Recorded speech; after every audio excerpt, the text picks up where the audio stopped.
Fox 17 News This Morning, your Code Red station.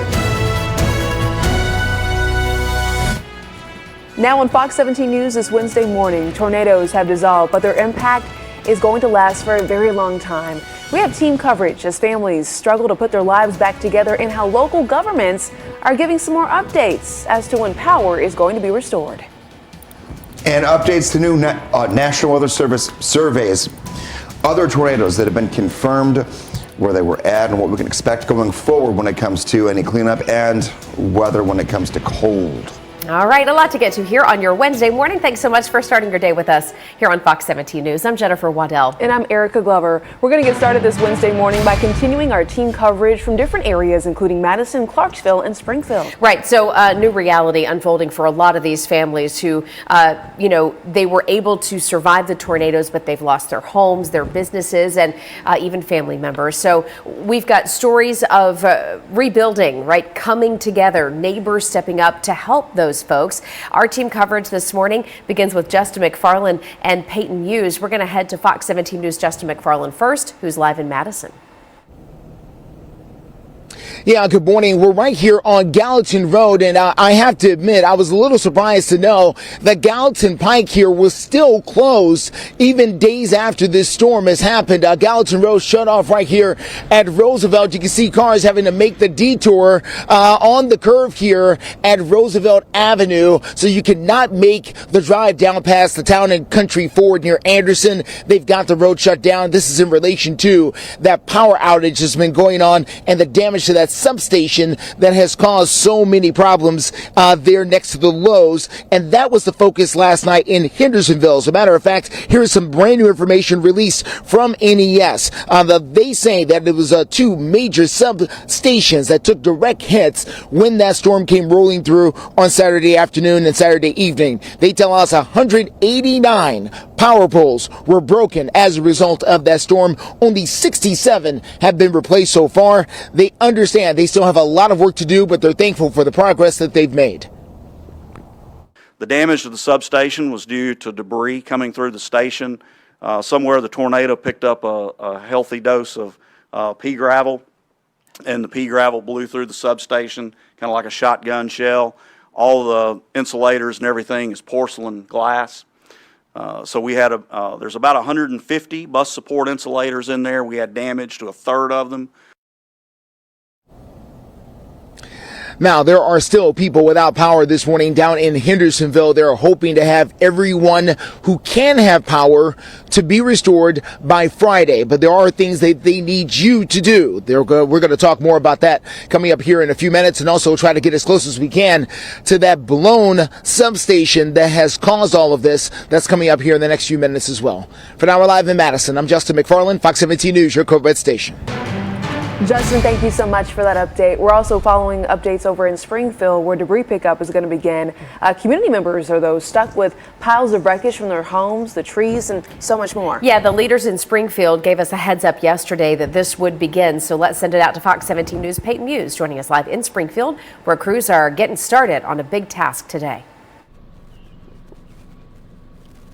Good morning, Jen and Erica. This is actually my first time in Springfield since an EF2 tornado of up to 120 mile per hour winds touched down here. I'm going to step out of the frame. We're going to have our photojournalist, Kevin, zoom in on a little bit of the debris here. So the city is actually starting a cleanup, and there's crews already out here today. They're fixing some of the power lines, it seems like, but they're cleaning up today and tomorrow. There's a way that people can help move this process along faster. The city is actually asking people to sort out brush and non-brush. So things like appliances, cars, sheets of metal or plastic, they want those things to be separated. Now, take a look at this graphic that we're going to pull up right here, the state made. They're also asking for debris to be on one side of the road at the edge of your property, not on sidewalks or in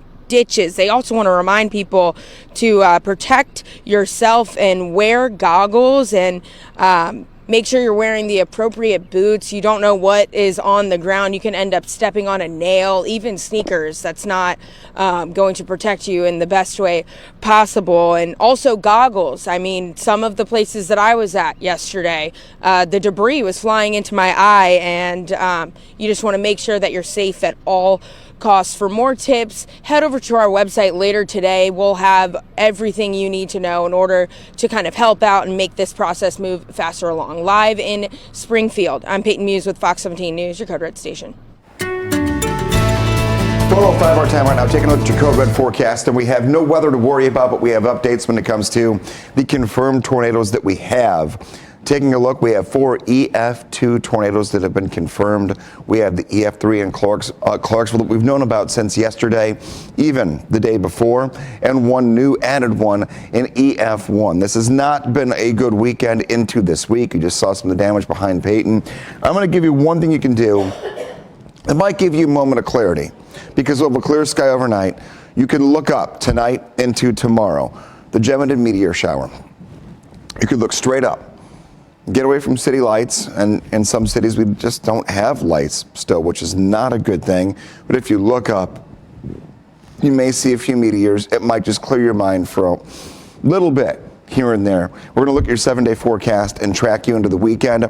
I have limited and lowered rain chances for the upcoming weekend, which is good for all of our cleanup.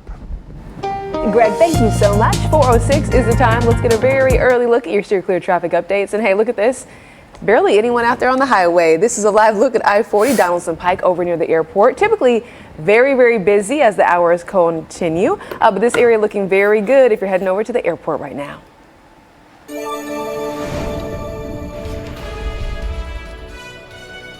And Clarksville is one of the hardest hit areas in the mid-state. You could see by all the debris still behind us here on Henry Place Boulevard. Coming up, I've got the massive effort underway this weekend to help tornado victims in this area. Welcome back to Fox 17 News this morning. It is 4:09 right now, and people, as we have seen, are pulling together across the mid-state, just trying to help their neighbors get back on their feet after these tornadoes. Thousands of people from the mid-state helping those impacted from day one. Clearing out debris, trying to make those repairs and just get back on their feet, and donating all those supplies and handing out all the supplies. Very true over in Clarksville. That's where we find Fox 17 News' Kelly Avellino joining us this Wednesday morning, talking about how one group of helpers, how they got started. Hey there, Kelly.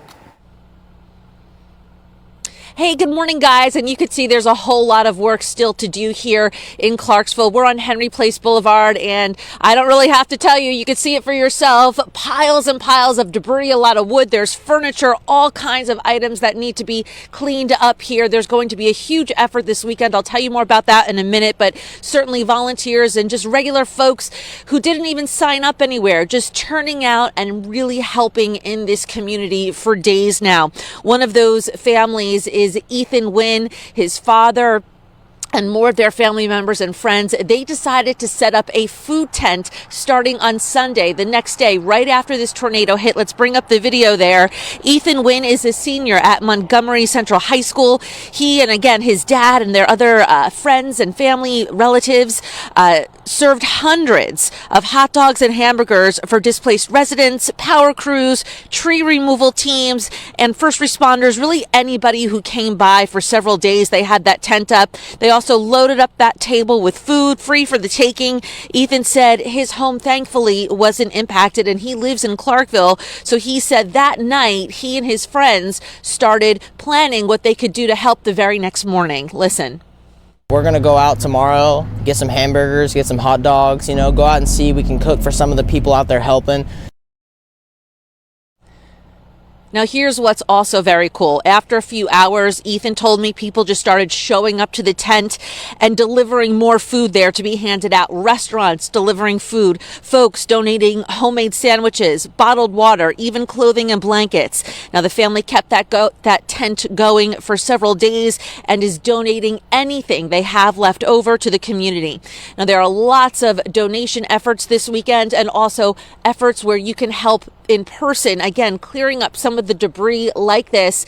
You can go to the Mosaic Church website, the Life Point Church website to sign up to volunteer specifically here in the Clarksville area, or you can go to the Montgomery County Emergency Management Agency, and they can also hook you up with some coordinated events to help out cleaning here. I'm Kelly Avellino in Clarksville for Fox 17 News, your Code Red station. And here we are taking a look at a cold start once again. You see Kelly all bundled up there. That's the way to go, just like yesterday morning. We have temperatures in the 20s and 30s on the right side of your screen. This afternoon, the 50s. We do see a slide down back as a cooling trend leads us to next week. A look at your next weather maker coming up in a few minutes. All right, Greg, thank you so much. Checking in on steer clear traffic. We're going to go west of town to I-40 at White Bridge. We can see the truckers sleeping off on the shoulder. I know.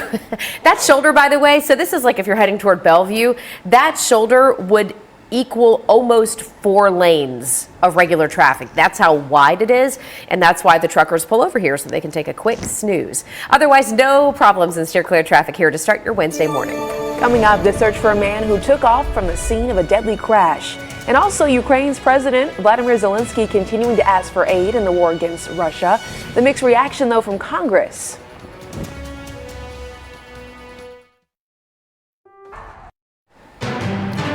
Welcome back to Fox 17 News this morning. We continue to follow breaking news this morning from the Nations, where Metro Police are still looking for the driver involved in a deadly crash yesterday. Look at the damage here, happening on Michigan Avenue right in the middle of the afternoon, 2:30. Police say an officer tried to pull somebody over in a white Chevy when the driver sped off. Seconds later, he hit an SUV before slamming into a power pole and flipping the car. The passenger was killed, and police say the driver took off. Now, if you know the driver, the identity of the passenger, anything like that, you were asked to call Crime Stoppers. The number is 615-742-7463. And we have someone who has died after a shooting Monday in Nashville. Police say likely a targeted attack. Officers say Jesus Manuel Segala was shot while sitting in a pickup truck in the parking lot of Covenant Crossing Apartments. This is over on Thompson Lane, and we understand he just died yesterday. A witness telling police they saw a small light-colored car drive by and shoot at the truck. So if you have any information about this case, you are also asked to call Crime Stoppers. Again, 615-742-7463.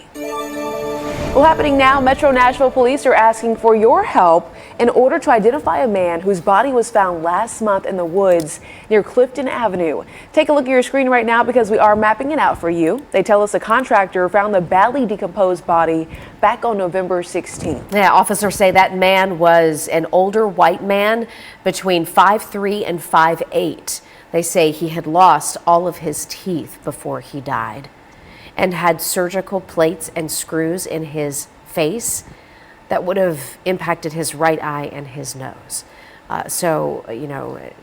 Very horrific situation here. If you have any information, please call the North Precinct Investigation. Well, we've got that number at the top left side of your screen if you want to take a picture or jot it down, save it in your phone. That investigation's number is 615-862-7901. In national headlines, Ukrainian President Volodymyr Zelensky meeting with President Biden and bipartisan leaders in Congress as time runs out when it comes to securing more war aid. We have our Fox News correspondent Madeline Rivera with more this morning from Washington.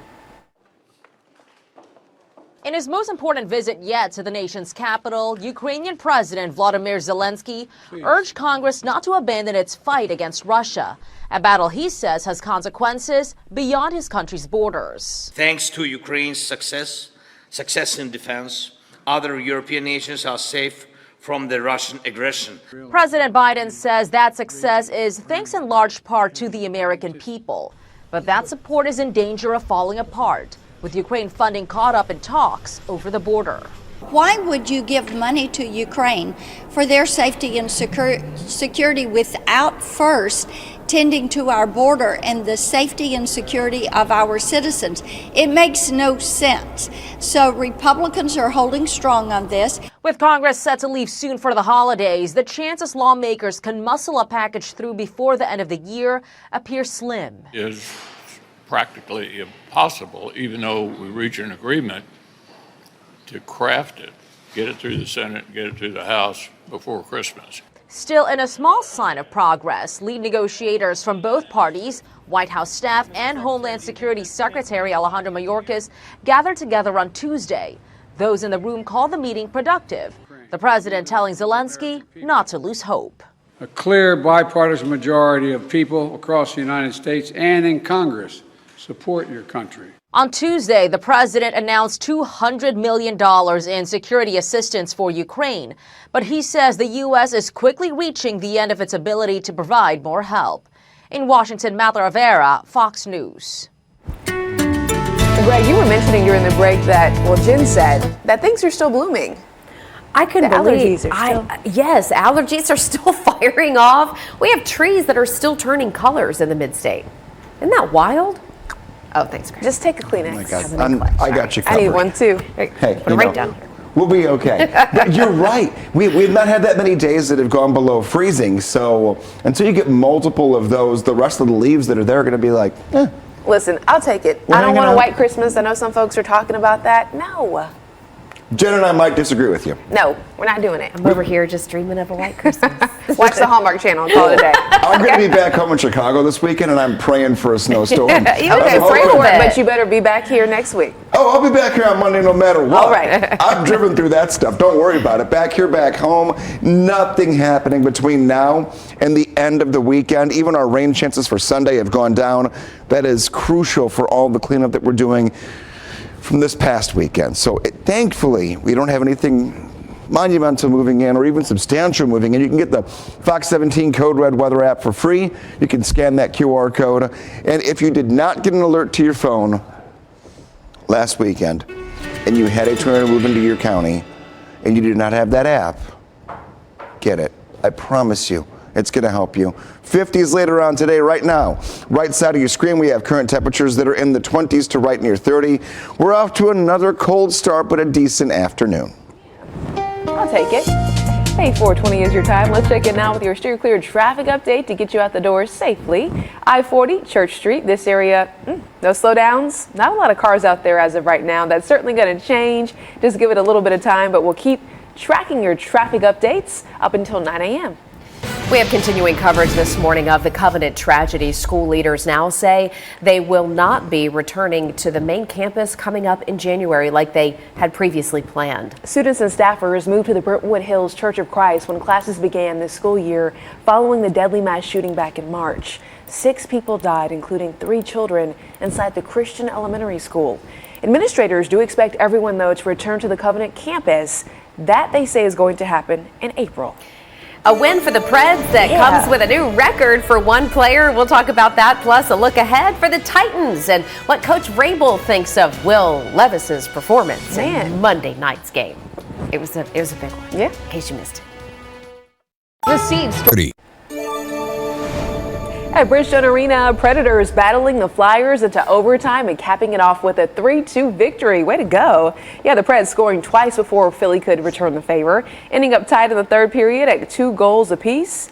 In overtime, though, Philip Forsberg catching it off the rebound and scores. Here's the highlights. There it is. I was waiting for it. Here we go. We got it. Yeah, he secured the win and the franchise record for overtime goals. Congratulations. Awesome. Bridgestone Arena also held a moment of silence, though, for those impacted by the tornadoes.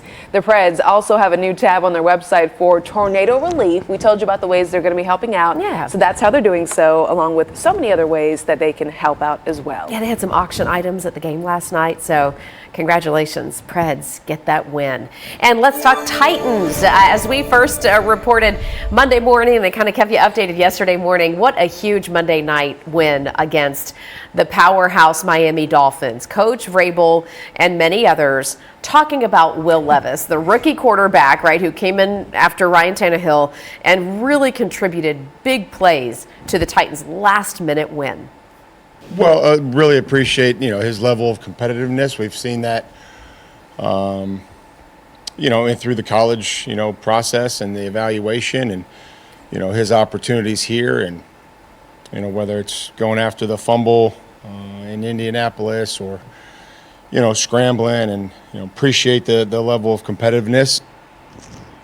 Although, he's tough and he's big, but we don't need him hurt, right? No. I saw some people tweeting about this over the last few days, and one person said, the NFL is trying to protect quarterback, and then you've got Will Levis. He's just out there. He's built different. So up next, the Titans are going to take on the Texans coming up noon this Sunday at Nissan Stadium. So we were curious, do you think Will Levis is the quarterback of the future for the Titans? Look at that. Overwhelmingly, 85% of you say yes. This poll is open now. You can jump on over to our Fox Nashville Twitter account and let us know what you think. When do the Titans play again? This Sunday, right? This Sunday at noon, here at home. It's a quick turnaround. It is a quick turnaround, short week. All right, steer clear traffic and a live look now from the weather department. Greg, things are chilly to start the day, but still no rain. Yeah, still no rain. That's the big thing. I mean, if you can have a coat to put on, you're going to be okay today. But today, very much so, almost a completely repeated day of yesterday, where we have temperatures that are going to be in the 50s later on today. We have temps right now that are in the 20s and 30s, so we are cold to start the afternoon. Plenty of sunshine. That sun glare was an issue for traffic yesterday. Have the visor down, have the sunglasses on, and just mind your P's and Q's when you're on the roadway later on today. Give that person in front of you a little extra space. But here's what it feels like as you get out the door. It is almost identical to the same time yesterday morning. These numbers are going to go down before they go up because the sun's not up yet. 30 right now, your wind chill in Nashville, 28 in Clarksville, 30 in Gallatin, and 29 in McMinnville. Coming up as we go into our 4:30 half hour, we'll look at your 7-day forecast, updates to tornado surveys, a lot of things coming your way in the weather department. Yeah, Greg, definitely take those sunglasses. I made that mistake yesterday. Blinded by the light. I-40 Church Street, another look out here. This area is looking very good. Want to do another check-in with different areas after the break, but so far so good out there on the highways. All right, it is 4:27 right now. Fox 17 News continues this morning with more live coverage after the weekend tornado. Stay with us. You're watching Fox 17 News This Morning, your Code Red station. Right now on Fox 17 News This Morning, we continue to share the stories of rebuilding, recovery, and communities coming together. Team coverage from some of the hardest hit areas live through 9 a.m. And as the recovery continues, thankfully, no rain for now. I've actually lowered rain chances for the weekend. That's good news. We'll look at that coming up in your Code Red forecast. And yesterday we talked about road closures for folks who are helping out with the tornado efforts. Well, we're going to check in with your Steer Clear traffic updates all the way through 9 o'clock. Thanks for starting your day with us here on this Wednesday morning. I'm Jennifer Waddell. And I'm Erica Glover. We're going to get started this Wednesday morning talking about our extended coverage regarding the tornadoes that we know. 6 confirmed tornadoes touched down in the mid-state. This happened on Saturday. Yeah, so that's an update from yesterday. We've had more confirmed in the last, 18 hours or so, and we've got them all mapped out here for you. The hardest hit areas, Clarksville, Springfield, Madison, and Hendersonville. But if you look here on your screen, what we're also now seeing toward the left side of your screen, we have a confirmed EF1 tornado in Indian Mound. That's in Stewart County.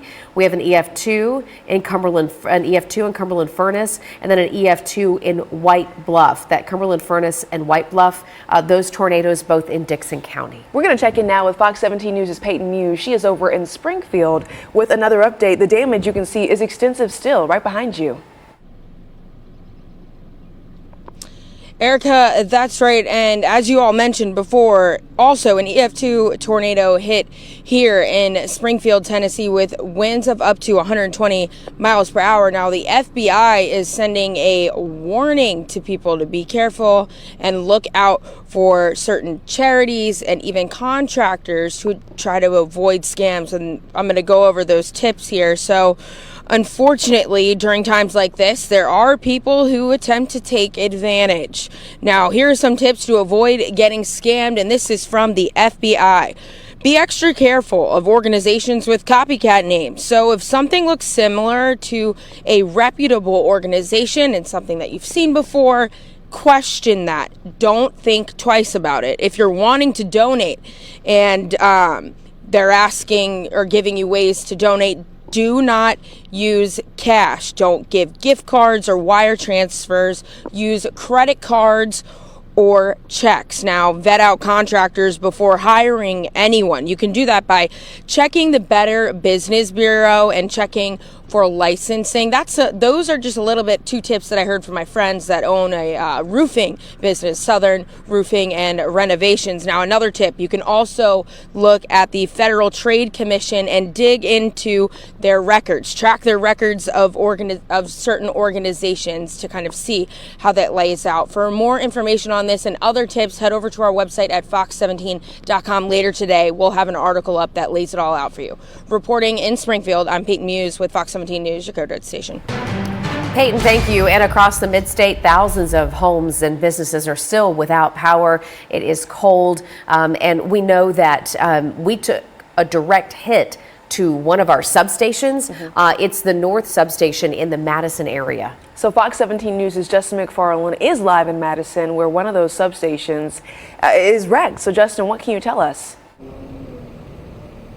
Well, what we can tell you is we can't get near that substation. Metro Police and NES have shut down the entire area around the Lowe's from just about every single direction. We're right in front of, this is Wellworth Street here. It is shut down. The cars that you see coming out, these are utility workers. I've been watching them all. They all have the vest on as they're leaving for the night, but they have a lot of work to do as they try to get this area back up and going. Hendersonville gave an update about the situation at their city council meeting overnight from NES officials. This is what they had to say. They say that around 89 power poles are down, or 189 power poles were down completely. All power, they're hoping to get that back up and going by Friday. They say crews are working mostly during the day, and they're also saying anyone with questions for NES officials can find them in person at Hendersonville City Hall starting later this morning. They also say that they are thankful about the work that they've been able to do so far. The damage to the substation was due to debris coming through the station. Somewhere the tornado picked up a healthy dose of pea gravel, and the pea gravel blew through the substation, kind of like a shotgun shell. All the insulators and everything is porcelain glass. So we had there's about 150 bus support insulators in there. We had damage to a third of them. And they are also asking people to make sure that if you need electric work done at your particular home that was damaged by the storm, if your power has not been restored yet, go ahead and get in contact with that contractor to try and schedule them to get out to your home and fix whatever it is, so that when the power can be turned back on, they can go ahead and get you powered up and ready to go. As I mentioned, they still have 1,100 people in the area here, Madison and Hendersonville, that still do not have power. We're live for you this morning. I'm Justin McFarland, Fox 17 News, your Code Red station. Justin, thank you so much. Hey, take a look at your screen right now, because Fox 17 News is teaming up with the Salvation Army to help those impacted by Saturday's deadly tornado outbreak. You can donate right now by simply grabbing your phone, scanning the QR code that's on your screen, or go to fox17.com for more info. And just a quick reminder, if you want to get morning updates from Fox 17 News in your inbox, you know, maybe you're like the kind of person who likes to wake up and check your email real quick, we can send you our daily newsletter. Of course, we go more in depth on those stories here on the morning show, but if you want to sign up for that daily newsletter, you can do that at fox17.com. 4:35 your time here this morning, taking a look at your Code Red forecast, and thankfully we have no weather moving in. We showed you one map of the specifics of what happened. I'm going to break it down to bare bones of just how strong the tornadoes were that moved through. 1 EF1, 4 EF2 tornadoes, and then the Clarksville EF3 that went all the way into Kentucky and was 42 miles in length. It was a rough weekend. Weather is not going to get in your way when it comes to your forecast moving forward, though, which is good. The next couple of days, today will be right around 55 degrees, and tomorrow not much different. By the middle of next week, cooler air moves in. Our next rain chance comes by the end of this weekend. We're going to focus on that coming up in about 5 minutes. Alrighty, Greg, thank you. Steer clear traffic time at 4:36 right now. All's looking good in the traffic world. We really don't have any major problems out there on the interstates. This is I-24 at Briley Parkway, showing you exactly that. So if you're an early riser and you like to get out and beat the crowds, you can do that. We have no problems right now on the interstates. Well, the journey ahead for so many people hard hit here in Clarksville is just beginning, and this also goes for everyone across the mid-state. I'll have more on the cleanup efforts, the massive effort happening this weekend. Fox 17 News. 4:39 is the time here on Fox 17 News this Wednesday morning, and we are continuing our team coverage of the aftermath of Saturday's tornado outbreak over in Clarksville. One of the remarkable aspects to all of this hardship is the effort here in the mid-state to just help people, right? Thousands of people volunteering to clean debris. They bring out chainsaws. What'd you call them yesterday? Oh, the Everyday Angels. Everyday Angels. Yeah, you know, bringing tarps, work gloves, nails, just coffee, whatever you can do to help everybody is really what we've seen shine through. Right now, Fox 17 News' Kelly Avellino talking about the Everyday Angels over in Clarksville.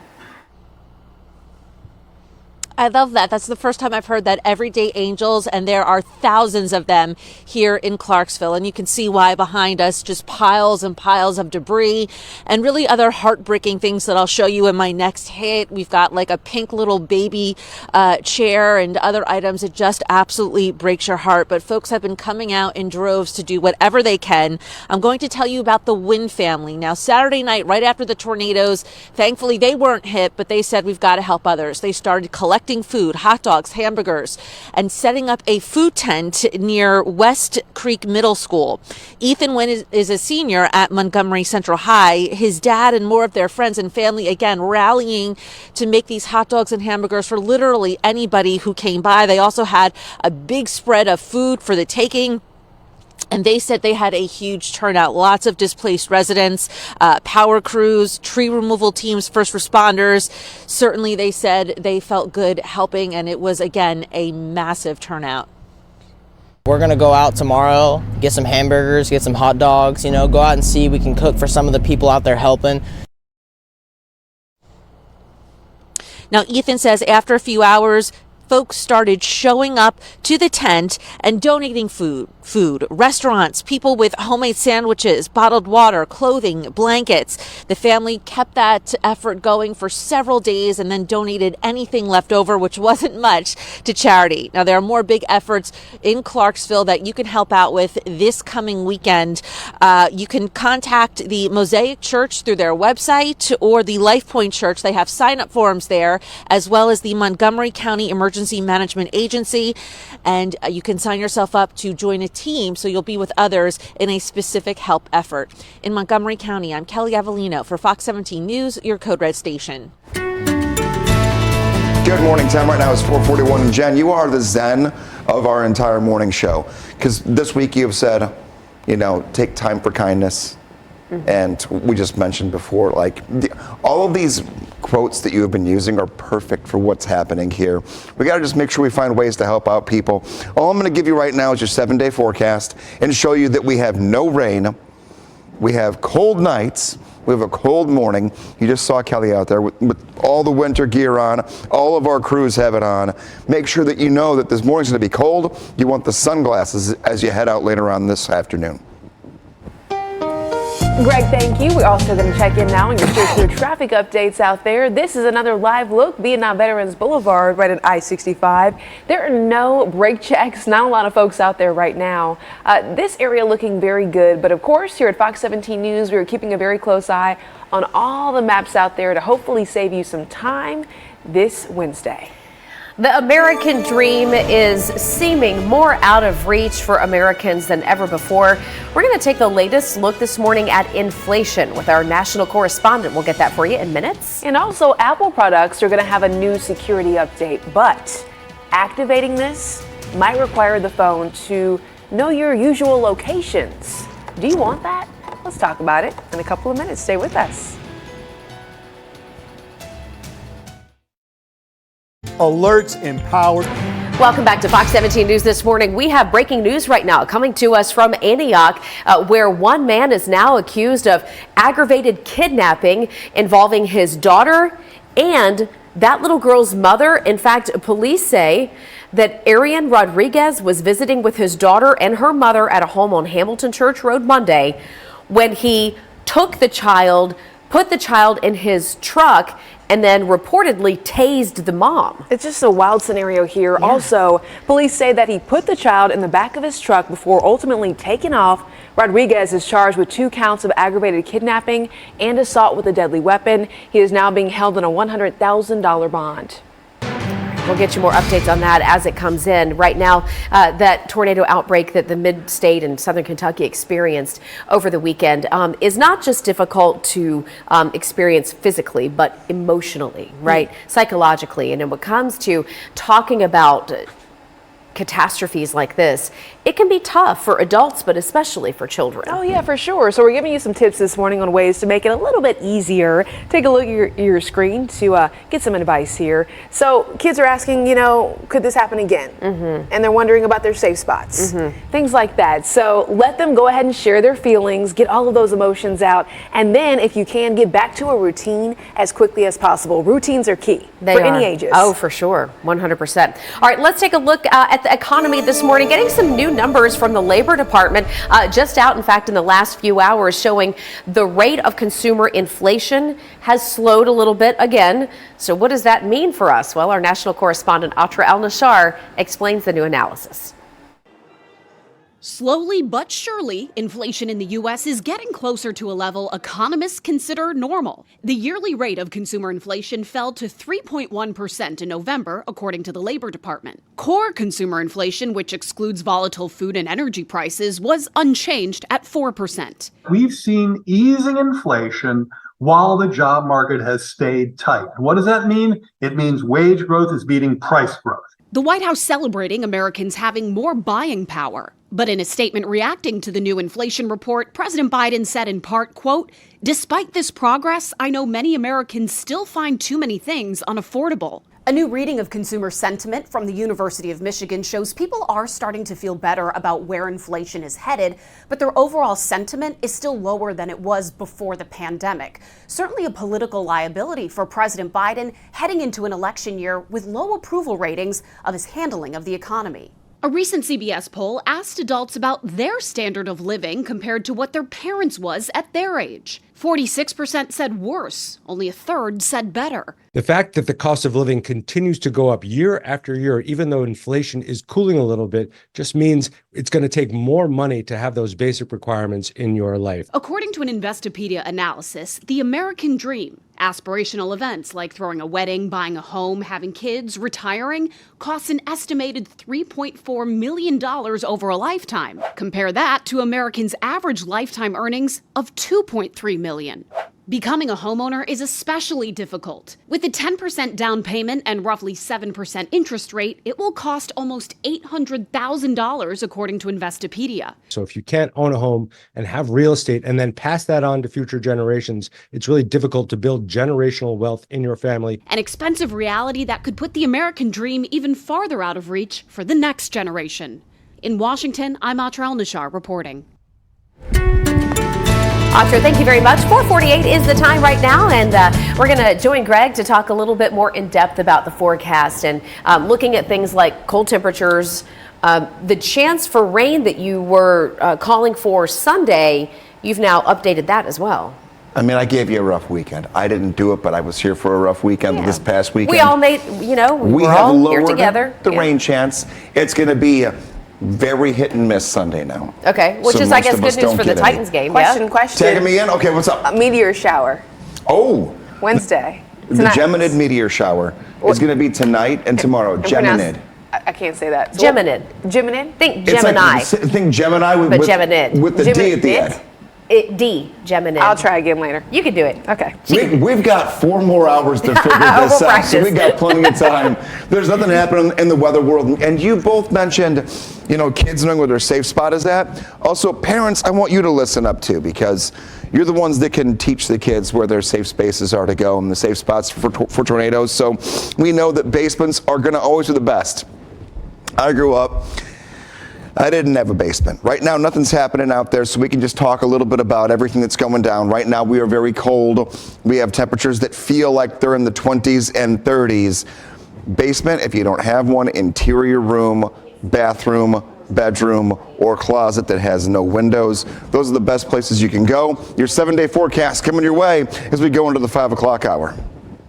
All right, Greg, thank you very much. We're following something in steer clear traffic right now, and it's going to be a bit of a challenge to get you the details because we don't have a camera on it. Want to first clear you of the airport. This is I-40 at Donaldson, no problems there. So just a quick check-in to let you know all's good by the airport on I-40. The crash that we're following is on I-65 near Old Hickory Boulevard. This is north of Nashville up in Madison. We can't get a visual on that because the camera got blown out in the tornado that went through there. So just wanted to let you know the crash on I-65 near OHB. Oh, here we go. Thanks for pulling this up. This is the map that'll give you an idea at least. And we know that it is in the northbound lane. So as we monitor this, we'll be sure to bring you those updates. But the crash is I-65 OHB northbound lanes in Madison. Actor Andre Braugher died Monday after a brief illness, and that is all according to his publicist. So we're getting some more updates here on Fox 17 News. We understand he was 61 and leaves behind a wife and 3 sons. He was best known for his roles in Brooklyn Nine-Nine and Homicide: Life on the Street. He won his first Emmy back in 1998 for Outstanding Lead Actor in a Drama Series for Homicide. Braugher's second Emmy came for his work on the 2006 FX series. He was also nominated 4 times for Brooklyn Nine-Nine. It's 4:51 right now. Apple set to introduce a new security feature to protect their electronics from stolen passcodes. Have you ever had your passcode stolen, by the way? Knock on wood, no. I haven't either. But apparently it's a big enough problem that Apple is taking steps to keep it from happening. Stolen device protection is what they're calling it. It's now an opt-in feature that creates a second layer of security that would make it harder for thieves to get your passcode without you being around. If an iPhone, for example, is not at a usual location that's associated with the owner, a stolen device feature will turn on. That device feature would then require Face ID, face recognition, in order to get to the passcode to use the device. So it's kind of like second layer. What do they call it? 2-layer authentication now, that a lot of sites are using. It's kind of like that for your iPhone. I use Face ID. Yeah. Can't go wrong with that. Coming up, a previously popular toy is going to be pulled from shelves at major retailers. Why it's now called a danger to children. What parents need to know about this? That's a big development too. And a dog pulled from icy water. The video of the rescue in minutes. What crisis in the class? 4:55 is the time. Right now, Fox 17 News showing you this beautiful live look. I know the sun's not up just yet, but we got the music playing. Yes. Cue the Titans this Sunday. And after Miami's win, right? Well, our win in Miami, I should say. Yeah. I mean, we're excited. We're Levis. I think there's an energy right now with this team. Thanks to that win, I think, Greg, they're getting that feeling like, all right, we can do this. I heard somebody saying, I think it was our sports director, Jill Jelnick, talking to Chris Sanders about how statistically we're not out of contention. Really? The way you said that is the exact way that it is. I mean, we're not out of contention. Statistically, we could still, maybe there's a chance. You're saying there's a chance. If we could win out. And we've got to look at, and I'm going to look it up, how many road losses we had before we won in Miami. Yeah. It was quite a few in a row. So that's a big momentum changer when it comes to moving down the stretch here for the Titans. Taking a look here. Hey, you know what? Whenever there's a chance when it comes to anything in life. If you got a chance, you keep going for it until you know you can't get it. Taking a look here, I'm going to give you temperatures this afternoon that will be in the mid-50s. We've got that for tomorrow as well. Upper 50s on Friday. Rest of this week going to be warm, going to be sunny. The nights are going to be cold. And that's because we have the clear sky. I'll tell you right now, we had problems yesterday morning on the roadways that were pretty big in some spots. Make sure you have the visor down, the sunglasses on, and you're given a little extra room because sun glare sometimes in the morning is worse than even having an overcast sky and rain because you just can't see as easily depending upon the direction you're driving. So keep that in mind. We get a little bit cooler going into Tuesday and Wednesday of next week. Then we'll look at your 7-day forecast. We'll piece it all together and updates to new tornado surveys coming up at 5 o'clock. Greg, thank you. Right now, we're going to see what's happening out there in your Steer Clear traffic updates. I know we were keeping a close eye on a crash in a different area, but this is a I-65 Briley Parkway. This area not seeing any kind of impacts right now. Traffic is flowing good there. It's going to pick back up. Jen, do you want to give that update on the crash we were tracking earlier today? Yeah, sure, because it is in this area where you're giving us a live look, Erica. It is in the outbound lanes on I-65. It's just up the road from this at Old Hickory Boulevard. What we can see right now is that there are some lanes that are blocked, but it doesn't look to be causing a major backup. So we'll monitor it for you and keep you posted in our next Steer Clear traffic. There are 3 popular retailers that are going ahead and pulling a product marketed, I should say, for children. So parents definitely want to listen up for this one. This has been such a popular but also such a troublesome toy over the years.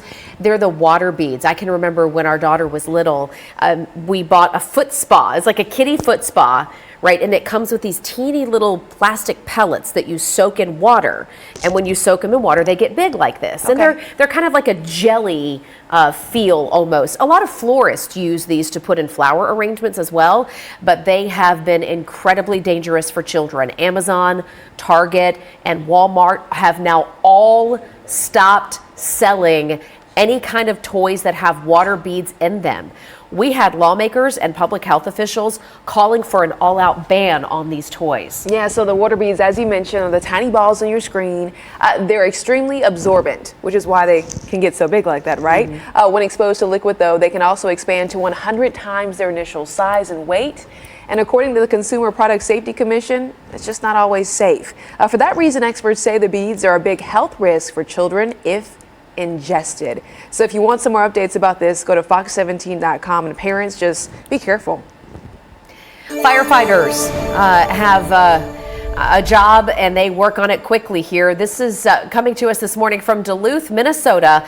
They sprang into action to save a dog trapped in frigid waters. Let's take a look at the dramatic rescue happening after the dog broke free from its leash and jumped into a canal right by a bridge there in Duluth. The dog was struggling to survive in the frigid water temperatures, 8-foot waves. Yeah, look at this. But crew members wearing ice rescue suits because it was so cold out there, fighting their way through the waves, ultimately finding the dog. And eventually they had to get a fireboat out there. They arrived, firefighters got that dog on board. The dog was treated for exposure, those exposure to the frigid temperatures. Sure. Reunited with the owner. The dog was even wagging its tail. Oh, buddy. And in good spirits, as it found its way back to their owner. Oh. Well, I love that. What a great ending to that story. You're watching Fox 17 News This Morning, your Code Red station. Right now on Fox 17 News This Morning, we continue to share the stories of our mid-state neighbors coming together to help everybody rebuild. These tornadoes have dissolved. Now, of course, no more weather threats exist, but the damage that they've left behind will be here for quite some time. So team coverage this morning as our communities are coming together to rebuild and help people move forward, especially here at the holidays. We're going to let you know where things stand this morning when it comes to utilities and when services may be restored in your area. And the forecast going forward, thankfully, is good for all of this restoration. Next chance for rain has gone down, but we'll find here in your Code Red forecast. I want to start by thanking you, though, for waking up with us here halfway through the work week for Fox 17 News. I'm Erica Glover. And I'm Jennifer Waddell. We're glad to be your live local news team, always here for you through 9 a.m. We're going to continue our team coverage this morning from Madison, Clarksville, and Springfield because there is a new reality for so many folks who are trying to salvage what was left behind and also business owners who are trying to figure out what they're going to do during a busy holiday season. Typically they would make money, but now they're not doing that. Yeah, absolutely. So we're going to cover all the bases for you here this morning as we're live through 9. And we begin our team coverage first this morning with Fox 17 News' Justin McFarland. He's live in Madison. Justin, I know this is an area hit so hard. We had 3 people killed on Nesbitt Lane. Power outages in that area, still a major concern. Yeah, Jen, we've actually, and I did not tell you guys, we moved up the road a little bit into the Hendersonville area. Madison is well covered, and we'll be returning back down there coming up here in a few minutes. But Hendersonville is still being hit hard as a result of this storm as well. As a matter of fact, we're right here in front of the Holiday Inn Express on Main Street here, and look at the power pole that is snapped in half, and the transformers and other electronic components that remain here on the ground. This is one of 189 different power poles that have snapped as a result of this storm. NES officials gave an update to the Hendersonville City Council overnight, talking about the updates with this storm. They say they're hoping to have all power restored by Friday, but at this point, 67 poles have been replaced of the 189 that have gone down. We heard from some of the NES officials who talked about the challenges that they faced. The damage to the substation was due to debris coming through the station. Somewhere the tornado picked up a healthy dose of pea gravel, and the pea gravel blew through the substation, kind of like a shotgun shell. All the insulators and everything is porcelain glass. So we had there's about 150 bus support insulators in there. We had damage to a third of them. Now, throughout the day, NES officials will be stationed over at the Hendersonville City Hall to answer any questions that the public may have. They understand that it can be frustrating sometimes to get through to the right customer representative, so they're saying if you need help with your electricity and you're still looking for answers, you can come see them for yourself over there at the Hendersonville City Hall. They plan to be there starting at 9 o'clock this morning.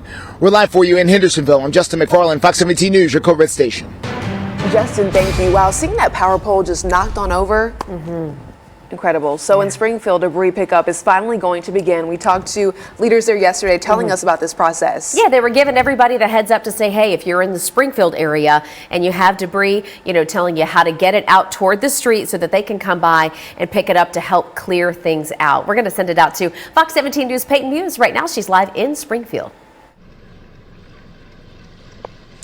Good morning, Jen and Erica. So an EF2 tornado hit down here, 120 mile per hour winds ripping through this area. We're right in Springfield, just north of the Kentucky, just north of Nashville under the Kentucky border. Now the city of Springfield, their cleanup debris starts today, and then it's going to continue until tomorrow. There's a way that people can help move this process along and make that process move faster. They're asking people to sort out brush and non-brush. So things like appliances, cars, sheets of metal or plastic, put that in one spot, and then put the brush,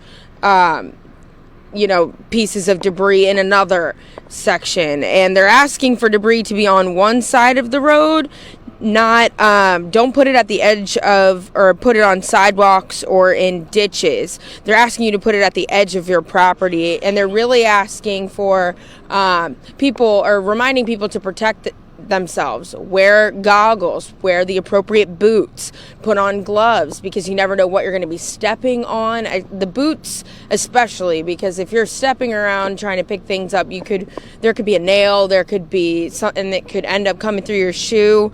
So for more tips on how you can help the city of Springfield today, head over to our website a little later. We'll have the list up there for you. Reporting live in Springfield, I'm Peyton Muse with Fox 17 News, your Code Red station. Happy Wednesday to you, Greg. Talking about some rain chances on Sunday. Yeah, and the rain chances for Sunday have gone down. We've got one new update from yesterday, which is one more confirmed tornado. We already had 5 on the map yesterday. Now we've got a 6th one, an EF1 tornado in Indian Mound and Stewart County. And we were tracking all of these for you for about 10 hours on Saturday, and we know that it was not looking good, and it still does not look good. You just saw Peyton out there in Springfield, where they had the EF2 that was at 120 mile per hour wind speed. Nothing really happened in the metro area.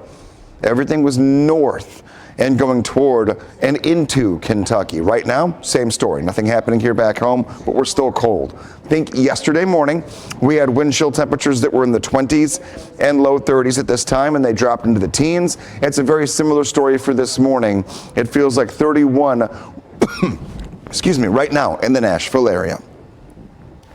Alrighty, Greg, thank you so much. Let's check steer clear traffic now, see how things are shaping up. Yeah, that crash on I-65, good news, that has since cleared, so that's a great update for you. I-40 though, this is Old Hickory Boulevard. This area, again, no slowdowns for this, no brake checks for you if you're heading out the door right now. We'll continue tracking your traffic updates though throughout 9 a.m.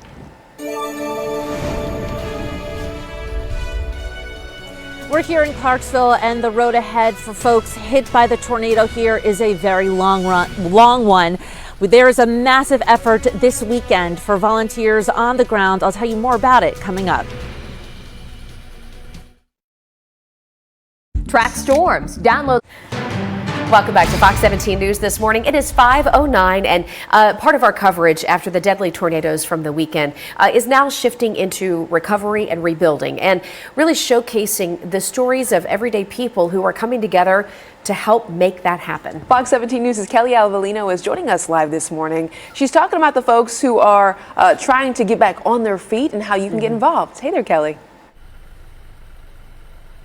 Good morning, guys. Well, behind me, you could see the massive piles of debris and remnants from Saturday's blast of tornadoes. And we're finding a lot of sentimental things here that really bring it home. This was obviously a book in somebody's living room or maybe on their coffee table, and it says along the way. So this is going to be a very long way for all of the victims of this tornado in Clarksville and across the mid-state, rebuilding their lives here, and they are getting a lot of help, thankfully. We're going to bring up video that we took this weekend as we came across one family who the very next day after this tornado set up a food stand. Ethan Wynn is a senior at Montgomery Central High School. He, his dad, some of their friends and family decided that night they were going to rally. They bought hot dogs, hamburgers, bunches of food, and laid it all out and made hundreds of sandwiches and burgers for folks, anybody who came by, displaced residents, power crews, tree removal teams, first responders. Ethan said his home wasn't impacted, so they certainly wanted to help as best they could, and they began again planning right after the tornadoes hit. We're going to go out tomorrow, get some hamburgers, get some hot dogs, go out and see we can cook for some of the people out there helping. Well, they did that for several days, and then anything left over they donated to charity. Ethan tells me after a few hours after they initially set up that food tent, people just started coming out. Restaurants bringing food, folks with homemade sandwiches, and then other people just bringing blankets, clothing, other donations. So certainly a huge effort there. More big volunteering efforts this weekend, the first weekend after the major storms. The dust has settled a bit, and you could see so much remains in rebuilding all of these communities. You can sign up to help specifically in Clarksville on the Mosaic Church or Life Point Church websites, or you can contact the Montgomery County Emergency Management Agency. I'm Kelly Avellino for Fox 17 News, your Code Red station. 5:11 your time. Taking a look at your forecast. Let's just give you your 7-day forecast to get you out the door for the next couple of days. Just know that every morning going to be cold. Right side of your screen, current temperatures are in the 20s to right near 30, and that's exactly how we feel. The wind has died down a little bit. It's not much of a wind chill compared to yesterday. Later on this afternoon, temperatures are going to be in the 50s, and we'll keep that going all the way into the weekend. Next rain chance is going to be on Sunday, and we'll track that for you coming up in a few.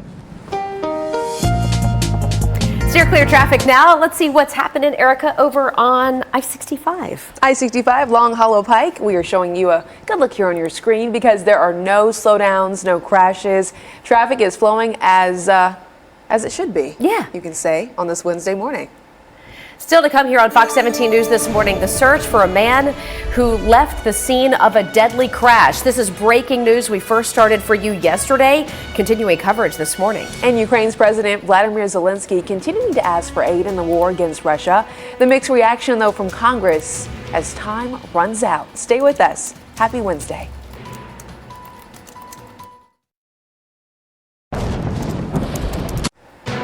We are continuing to follow breaking news from West Nashville, the nation's. That is where Metro Police take a look at this video. Metro Police are still searching for the driver involved in this deadly car crash yesterday. This happened over on Michigan Ave around 2:30 on Tuesday. Police say an officer tried to pull over a white Chevy truck when the driver just took off. Seconds later, he hit an SUV before ultimately slamming into a power pole and then flipping the car. The passenger was killed, and police say the driver ran away. Wow. So if you know anything about what happened in the Nations, maybe you know the passenger who was in that car or something about the driver, any little detail. I mean, look here, it happened right in somebody's front yard in the Nations. If you know anything, please call Crime Stoppers. We've got that number up at the bottom of your screen. It's 742-7463. In national headlines now, Ukrainian President Volodymyr Zelensky meeting with President Joe Biden and bipartisan leaders in Congress as time runs out when it comes to securing more war aid. And controversial at that. So Fox 17 News correspondent Madeline Rivera with more now from Washington. In his most important visit yet to the nation's capital, Ukrainian President Volodymyr Zelensky urged Congress not to abandon its fight against Russia, a battle he says has consequences beyond his country's borders. Thanks to Ukraine's success in defense, other European nations are safe from the Russian aggression. President Biden says that success is thanks in large part to the American people, but that support is in danger of falling apart, with Ukraine funding caught up in talks over the border. Why would you give money to Ukraine for their safety and security without first tending to our border and the safety and security of our citizens? It makes no sense. So Republicans are holding strong on this. With Congress set to leave soon for the holidays, the chances lawmakers can muscle a package through before the end of the year appear slim. Is practically impossible, even though we reach an agreement, to craft it, get it through the Senate, get it through the House before Christmas. Still, in a small sign of progress, lead negotiators from both parties, White House staff and Homeland Security Secretary Alejandro Mayorkas gathered together on Tuesday. Those in the room called the meeting productive. The president telling Zelensky not to lose hope. A clear bipartisan majority of people across the United States and in Congress support your country. On Tuesday, the president announced $200 million in security assistance for Ukraine, but he says the U.S. is quickly reaching the end of its ability to provide more help. In Washington, Madeline Rivera, Fox News. Madeline, thank you so much. Okay, so I have worked on the pronunciation. I think I am ready to say it. Let's hear it. It is the Geminad, right? Id. Geminid. There. We've still got 3.5 more hours to go. But I love the confidence. That's what it takes. I That's love what it. it takes in life. If you say it like you Just mean say it. it like you mean it, and it's good. Then people love believe you. it. The Geminid meteor shower. Geminid meteor shower. And this is one of those things where it's, well, we're laughing for the first time in a couple of days because we need to have some light at the end of the tunnel when it comes to things that have been happening, and this is quite literally the light. Tonight and tomorrow night are going to be clear skies. Say it again. No, I'm not. She says she's done. She's like, I'm done for the morning. Y'all can cover it. But this is going to happen tonight and tomorrow night. And peak viewing time is going to be 10 p.m. through 4 a.m. Tonight is good. Tomorrow night is good. And you're going to see about 25 to 50 meteors per hour. So I cannot wait to take a look later on tonight into tomorrow morning. None of that activity happening right now that we can see here, but our skyline, nice and clear. Right side of your screen, we have temperatures that are in the 20s and 30s. We're on our way to the 50s later on this afternoon. Here's another look at that 7-day forecast because we do want to stress the fact that we have good weather when it comes to recovery efforts and helping out folks that are still trying to just begin to start that process after Saturday's tornadoes. Geminid. All right, Greg. Thank you. I appreciate you. I know Erica does too. We had a moment. It was fun. All right, 5:20. Steer clear traffic, no problem this morning. We can, have a little moment here because we have no problems out on the interstates. I'm doing a quick check of the TDOT camera system and nothing on the interstates. I do want to give you a quick reminder, though. I drove through Old Hickory Boulevard at I-65 yesterday, which is right here near I-65 at Briley. So I-65 at OHB north of town, still a mess from the tornadoes. They finally got OHB opened by Cedar Hill Park. mark, but it's down to like one lane in each direction. There are still tons of huge power poles that have to be repaired. So be careful along OHB. Gallatin Pike through Madison still has closures as well. So we'll monitor those developments for you live through 9. We're also getting more updates this Wednesday morning from Metro Nashville Police, who are asking for your help identifying a man whose body was found last month in the woods near Clifton Avenue. Okay, so we're mapping this out on your screen right now because police say a contractor found the body was back on November 16th. Officers say that man was an older white man between 5'3" and 5'8". They say that he had lost all of his teeth. That was not connected to his death. He didn't have any teeth. If you have any information, I know those are, some interesting details, but if you have any information as they try to identify this person, you can call investigators at 862-7901. Well, just ahead, a win for the Preds that comes with a new record set by one player. We're talking about the Predators highlights and a look ahead for the Titans, what Coach Vrabel thinks of Will Levis's performance in Monday night's last-minute win. This holiday season, Welcome back to Fox 17 News this morning. We're going to talk sports right now. We've got a lot of things to cheer about, okay? We have Bridgestone Arena where the Preds play. They battled it out last night against the Flyers, going into overtime, and they capped the night off with a 3-2 victory. Take the highlights. Okay, Preds scored twice before Philly could return the favor, ending up tied in the third period at 2 goals apiece. In overtime, though, Philip Forsberg catches it off the rebound and scores. He secured the win and, get this, the franchise record for overtime goals.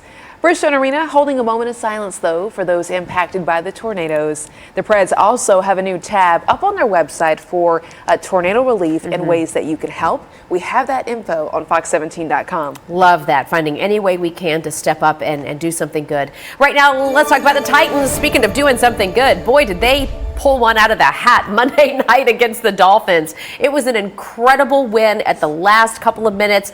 Coach Vrabel, we've heard from him now about that game, and he's talking about Will Levis's performance after Levis made some big moves, right, to help the scoring drives that got them that victory. Let's listen in.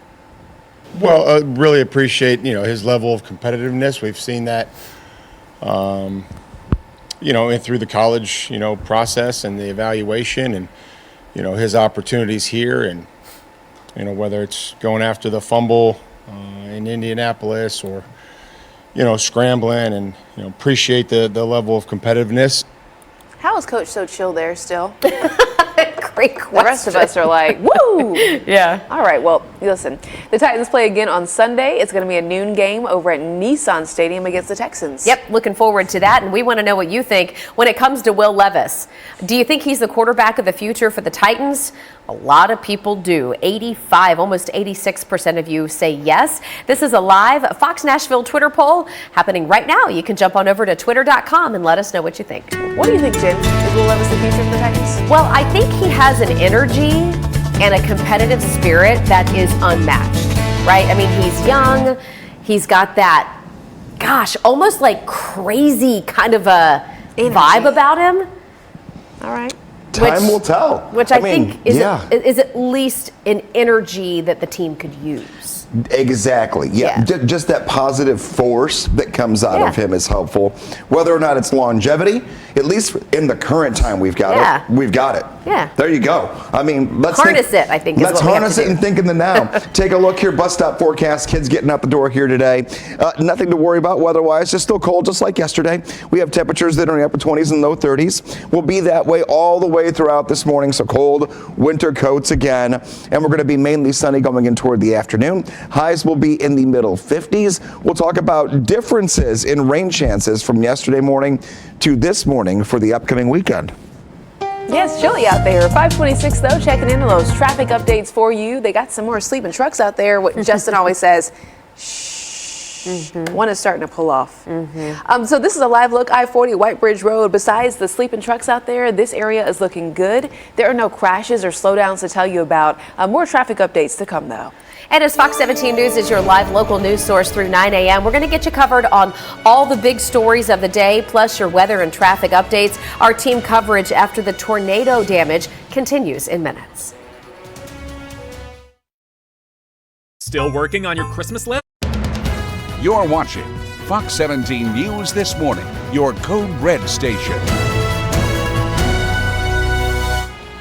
Now on Fox 17 News this Wednesday morning, the deadly tornadoes, they're gone, but their impact on Tennesseans is going to last for a very long time. We're continuing our team coverage as mid-state neighbors pitch in to help, and the workers continue their efforts to fix the power outages. Greg. Waking up this morning, no problems here. You can see Nissan Stadium.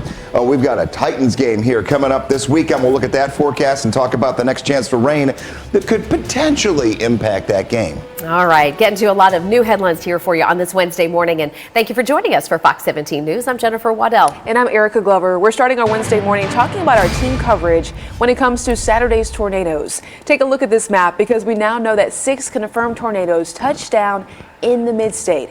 And we're continuing our team coverage this morning with live crews standing by in some of the hardest hit areas. Some of those areas do include Clarksville, Springfield, and Hendersonville. Yes, and so this morning we begin our team coverage as we continue to share the stories of communities coming together to rebuild in Hendersonville, where we still have a lot of folks without power. Hendersonville is in Sumner County, where we know that school is back in session today. We have Justin McFarland covering all those angles for us live this morning. Yeah, good morning. Brand new information coming in overnight from NES straight to city leaders here in Hendersonville as, of course, they continue to try to clean up from this vicious storm that came cutting through. This is right in front of the Pox alterations here. You can see the siding being ripped off the building, almost like you would rip open a bag of something. They just are ripping the tab off of it. That's what it looks like here on the side of this building as they try to recover. Electricity slowly coming back on for the folks here in Hendersonville. Around 1,100 people still without power. Crews say they've been working nonstop to get that power restored, but they're asking the community to be patient as they are hoping to have everything back up and going by Friday. We have a 161,000 volt transmission line that feeds from the north substation, which is what you saw is what the big explosion that you see on TV. That line comes from there to Hendersonville, to the Saundersville substation, and on to the TVA Wilson substation, and ultimately to Gallatin Steam Plant. We have 189 broken poles across the system. They're mainly in the Madison and Hendersonville area. 34 of those are transmission poles, so they're the 100-foot tall steel poles. We had several that just folded over. Just folded over, and we've seen crews working hard to try to replace those poles. As a matter of fact, they've got a large road closure over in the Madison area that has made things very difficult to get around. We're going to be talking more about that coming up in the next few minutes. If you need help with your electric situation or know someone who does, they're going to have live representatives over in Hendersonville at their city hall all day today, starting at 9 o'clock this morning. We're live for you this morning. I'm Justin McFarland, Fox 17 News, your Code-Red station. Yeah, Justin, thank you. We're also going to have all that information, the times that he was talking about, over on fox17.com. We've got you covered. So after 6 confirmed tornadoes touched down here in Middle Tennessee, we have a warning right now coming from the FBI. They are telling people to be on high alert for scammers who are trying to take your money. Okay, Fox 17 News' Peyton Muse joining us live in Springfield with more on how you can avoid falling victim, Peyton, to these scams. Mm-hmm.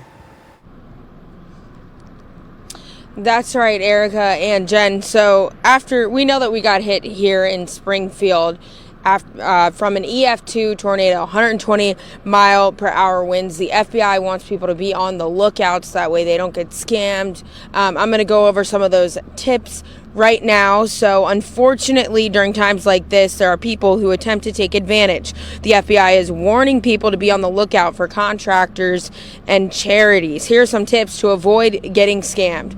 First, be extra careful of organizations with copycat names. So if something looks similar to a reputable, big organization, question it. Think twice. If you're wanting to donate, do not use by forms of cash, gift cards, or wire transfers. Use credit cards or checks.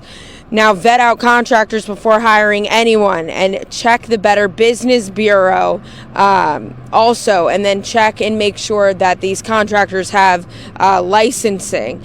Another tip, you can look on the Federal Trade Commission website to dig into kind of track records of these business. Reporting live in Springfield, I'm Peyton Muse with Fox 17 News, your Code Red station. And waking up here at 5:34. Good morning, everybody. We're just trying to get you through the rest of this week and give you all the updates we get here in the Weather Center as they come in. We had one more confirmed tornado, Indian Mound out there in Stewart County, EF1 tornado. Everything else was on your map yesterday. So here's how this looks. We have had 4 EF2 tornadoes where Peyton was just at right now in Springfield.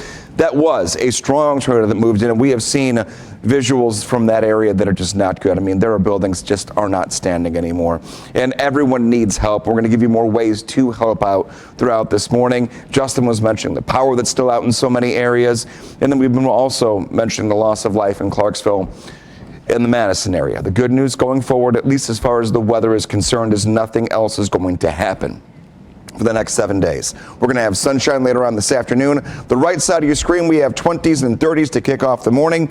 We're on our way to 55 sunny degrees later on this afternoon. Greg, thanks so much. Let's check in on steer clear traffic right now. More good news for you right now. No problems in steer clear traffic. This is I-24 at Almaville Road. So I-24 being the 2 big lanes of traffic you see right here, filing into Nashville smoothly. Almaville Road running underneath, and a little bit of a stack up there, but that's because you got some stoplights. So no problems here as you are commuting in this morning from Murfreesboro, Smyrna, Laverne, Antioch. In fact, our interstates right now are all in the green. We don't even have any slow zones anywhere, so take advantage of it while you can and stick around. We'll have more steer clear traffic updates in minutes. I'm in Clarksville where the recovery effort is ongoing and it is massive, like the piles of debris behind us. I've got the major efforts underway, volunteer efforts underway this weekend. Attention homeowners. Welcome back to Fox 17 News this morning. Time right now is 5:39. One of the most remarkable aspects to all of the hardship we've seen since Saturday night is the effort on the part of people here in the mid-state to just step up and help others in any way possible. I mean, we've had people volunteering to cut down trees, fix rooftops, help people move, donate just about everything you can imagine. It is truly the volunteer spirit. It's the Tennessee way, as we like to say, and we want to highlight more of those stories. Fox 17 News' Kelly Avellino joining us live this morning in Clarksville, where one family did their part setting up a food tent for anybody in need. Kelly, can't wait to hear this story. It's an incredible story, and you can see why here behind us. The need is so great. These were all homes. Now they are piles of debris.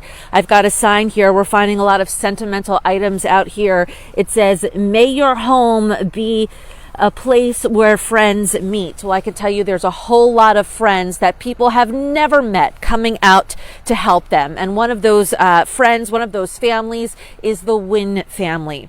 The Wynn family decided the night of the hurricane on Saturday that they were going to gather food and supplies and anything they could and set up a tent. They ended up grilling hundreds of hot dogs and hamburgers for anybody who came by, literally displaced residents, emergency crews, fire crews, utility crews, anybody out there who is in need of food or even donated items, blankets, jackets. They had everything there. They were there for hours and hours, and they certainly had a very grateful turnout.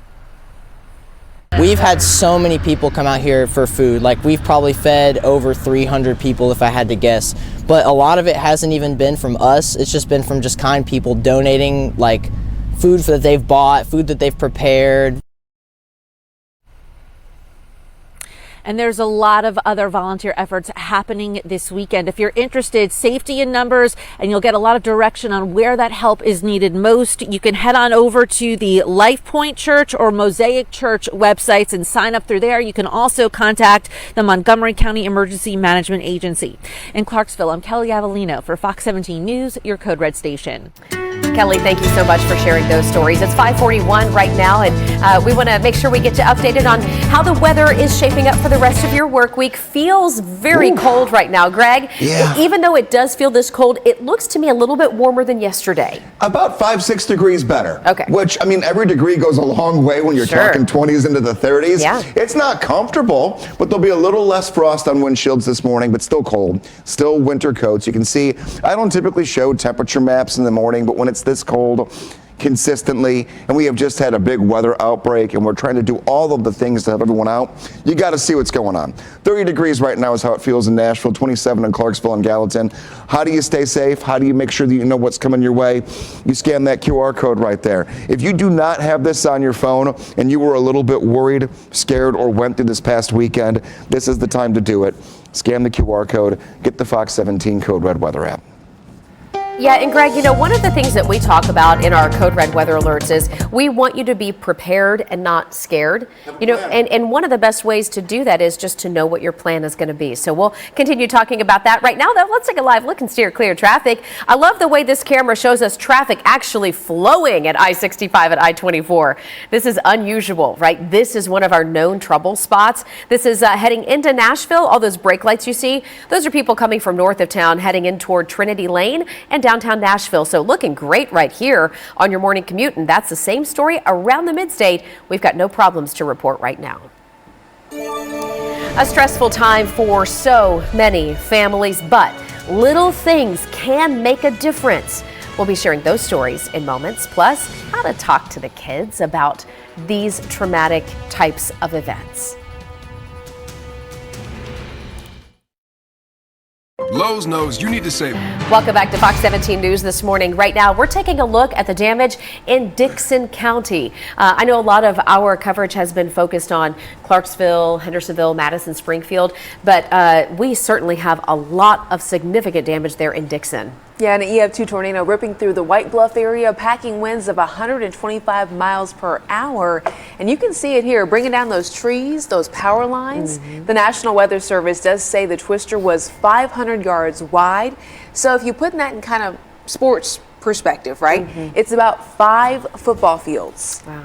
Yeah, and it stayed on the ground for almost 14 miles. Gracious. So a lot of folks in Dickson, good morning to you, where we know your cleanup efforts are underway right now as well. We have an alert this morning also for parents and children. There are 3 popular retailers pulling a product that is marketed for kids. They're the water beads, y'all, the ones that would come in little foot spas or different types of toys that Amazon, Target, and Walmart are now going to stop selling altogether.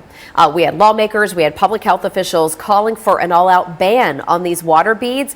These are tiny, initially, like when you buy them, they're tiny little plastic balls, but they're made of absorbent polymer materials. And when they're exposed to a liquid, they can grow to 100 times their initial size and weight.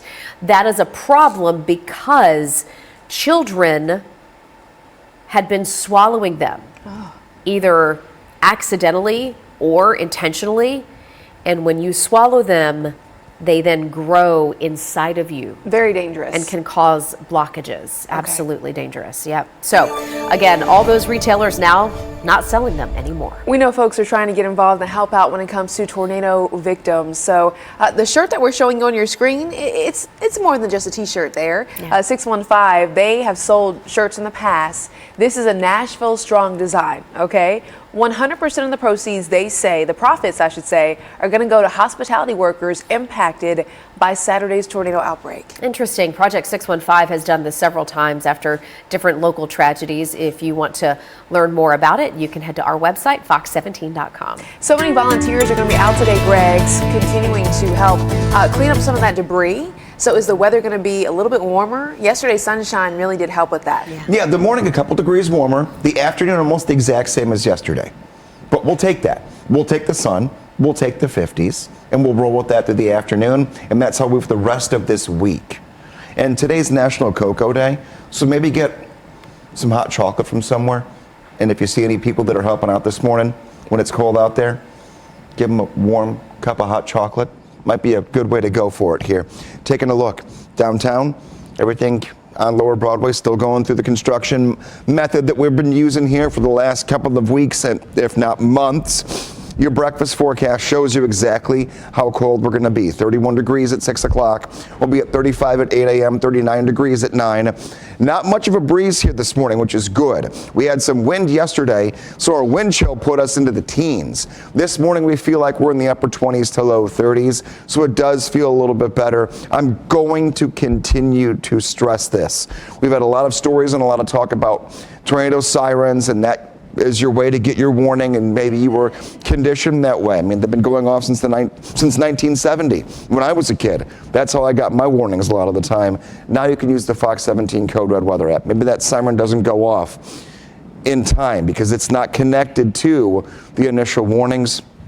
You can get those warnings right there. Coming up in a few minutes, we'll look at your 7-day forecast and carry you into the rest of this week and the upcoming weekend. Always good advice, Greg. Thank you so much. 5:50 is your time. Right now, we're taking a live look over I-65, Rosa Parks Avenue. This area, good news, y'all, is looking all clear. We have no crashes or slowdowns to tell you about. But again, we'll continue giving those traffic updates up until 9 a.m. We also have continuing coverage of the deadly tornado outbreak on Saturday. We know it's a stressful time for so many. And mental health professionals, they want to go ahead and remind us that we all deal with stress in different ways, of course. So take a look at your screen. When dealing with stress, we're giving you some advice on how you can help yourself out. Talking to a friend is a good idea, and making sure you're not blaming yourself. We have some memorials that are taking part throughout the rest of the week and into the weekend, and gathering with those who you went through this experience with, it can help you going to those memorials. And make sure you're getting some sleep when you can, eating those regular meals, and get outside today. Enjoy some of the sunshine. And as the outbreak can be tough when it comes to talking with families and children, experts say parents should talk to kids because that could actually make it easier. Let them express their feelings, get it off their chest. Here are some ways that you can help talk to your children. Identify what has them anxious. And are they worried it can happen again? That's typically a question they ask. And know that it's okay just to talk about the facts and again for them to express what they're going through and then get back to that routine as quickly as possible. I think it keeps me young. How one man is inflating joy. I love this story, and his community always needs some joy. Also, we're talking about this Brooklyn Nine-Nine star, a popular show, Brooklyn Nine-Nine. Well, Andre Bauer, dead at 61. So more on his life and legacy, how folks are remembering him after the break. Happy Wednesday. Still working on your Christmas list? Good morning and happy Wednesday to you. 5:54, taking a live look. Oh, the Batman building is all lit up. It's pretty chilly outside. It is 32 degrees in Nashville. Quick reminder for you, in case you're new to the morning show here, we always keep your time and temperature up on the right side of the screen so you can, check that anytime throughout the morning. Headlines and drive times scrolling at the bottom. Right now, Fox 17 News is teaming up with the Salvation Army, just doing our small part to help everybody impacted by the tornado outbreak from over the weekend. So we've made it very easy for you to safely and securely donate to the Salvation Army. We've been talking this morning about you got to be real careful for people who are trying to take advantage of you. The Salvation Army and the QR code that you see here on your screen, safe, secure way for you to donate. So open up your camera on your smartphone, hold it up to that big circle, and it'll give you a link to tap. When you tap on that, that's where you can send your donation. Jen, do you like balloons? I do. Yeah, listen to this. Okay. Okay, there is a 92-year-old who says the key to staying young is bringing joy to others through balloon art. Aw. Yeah. Hugh Hatch right here has been making balloon art for years, but his hobby became even more important to him after his wife passed away. Oh. Through his sadness, he found what made him feel better was making others happy. Well, isn't that just precious? So as it turns out, and you can see he does a lot of work at Chick-fil-A, he joins families in Vista, California for family night at their Chick-fil-A, and we understand he's very popular. The kids line up in droves, and they get to request an original sculpture, and he makes it happen. I love that. We've talked so much lately about bringing joy whatever way you can, and this is one of those. I'm on cloud 9 because this is what I enjoy doing, and these kids are really loving it. Cloud 9, balloons. Okay. Before Chick-fil-A, Hatch would make balloon art around the world while he and his wife traveled to places like Guatemala, China, even Russia. Wow. Yeah, doing all of this. They even went to Antarctica. How about that? Yeah, so Greg mentioned earlier, National Cocoa Day. We know that, well, some folks say winter is not officially here. My mom said that, but it feels like it. On the calendar, yeah. Yeah. Right. It's chilly. It is cold, and so if you enjoy cocoa, today would be a great day to warm up with a little cup of hot chocolate. Maybe kids before they go to the bus stop. I like that. Get some hot cocoa. And it is observed every year on December 13th, which is today. We term hot cocoa, hot chocolate kind of interchangeably, but did you know that hot chocolate is technically different? Yes. Here's how. Hot chocolate has a base of typically thick melted chocolate and then water, milk, or cream added to make the liquid. Hot cocoa is technically made from a powder base of cocoa, sugar, and any added flavoring. What's your preference? Hot chocolate. Yeah. Okay, I'm gonna tell you guys a secret recipe. Oh. You might do this at home, but You're maybe you sharing your don't. I'm secret. sharing a secret recipe. Okay. It's not mine, it's not original.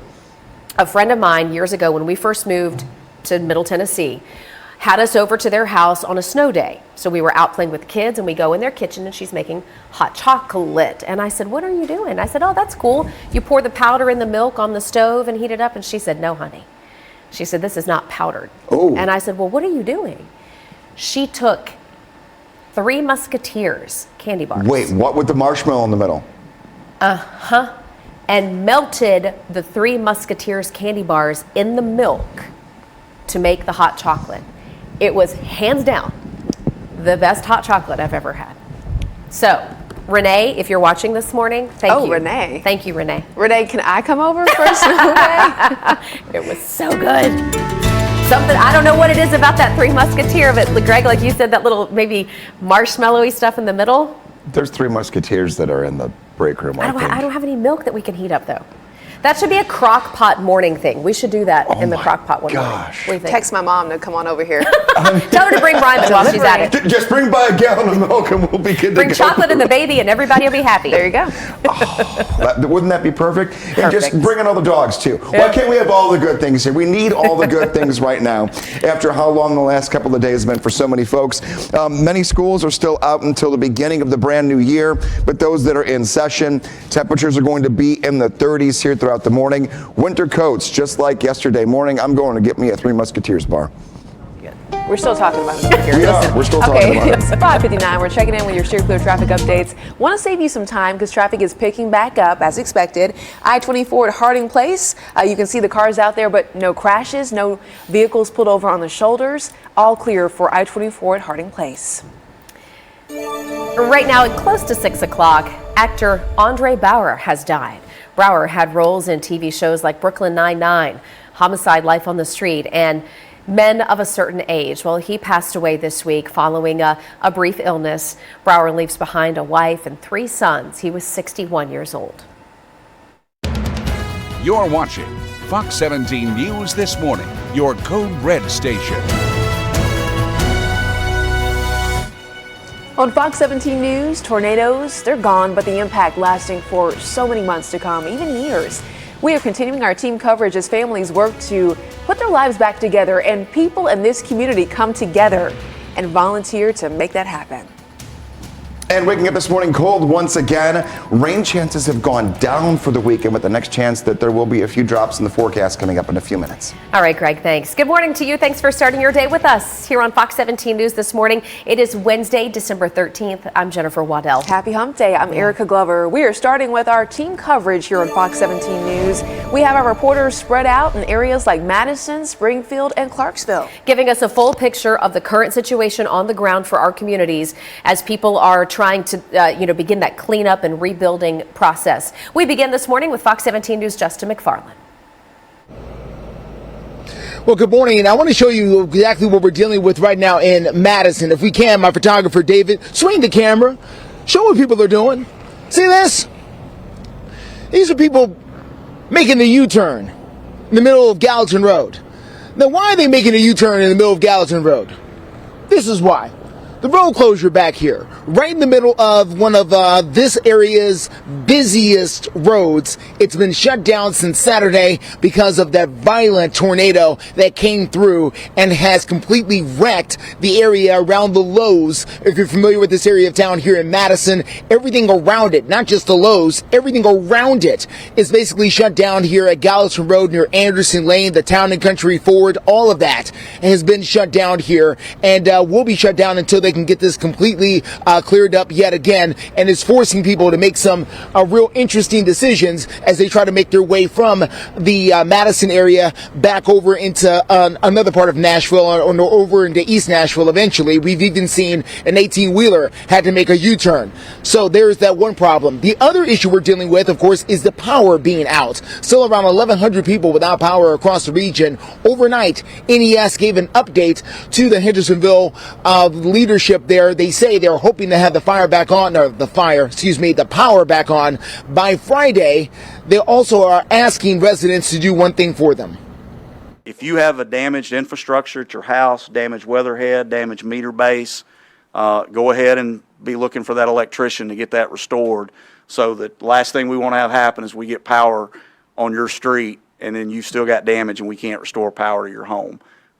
So get that electrician out there, get your infrastructure fixed so that you're waiting on us. When we get the power fixed, we can get you hooked up. All right, so they're going to have NES representatives there at the Hendersonville City Hall throughout the day to answer questions. You're about to see a WeGo bus make the turn back here behind me. The best way to detour this, and we've been dealing with it throughout the morning, is taking Myatt Drive. It's the long way around, but it's probably the best way around to deal with this closure here on Gallatin Pike. We're live for you this morning. I'm Justin McFarland, Fox 17 News, your Code Red station. Oh, Justin, thank you so much. That traffic out there, not a good situation, doing those U-turns. Yeah, and by the way, we'll keep reminding you throughout the course of the morning, like we have been, about some of those secondary closures so you don't get stuck. Fox 17 News, though, continuing to bring you very live updates right from the aftermath of the storms. Our Peyton Muse joining us live from Springfield. She's been there since about 4 o'clock this morning. So much damage in that area, and folks need to know about the debris process today. Yeah, today's going to be the day, Peyton, where folks can try to get some of that cleared out.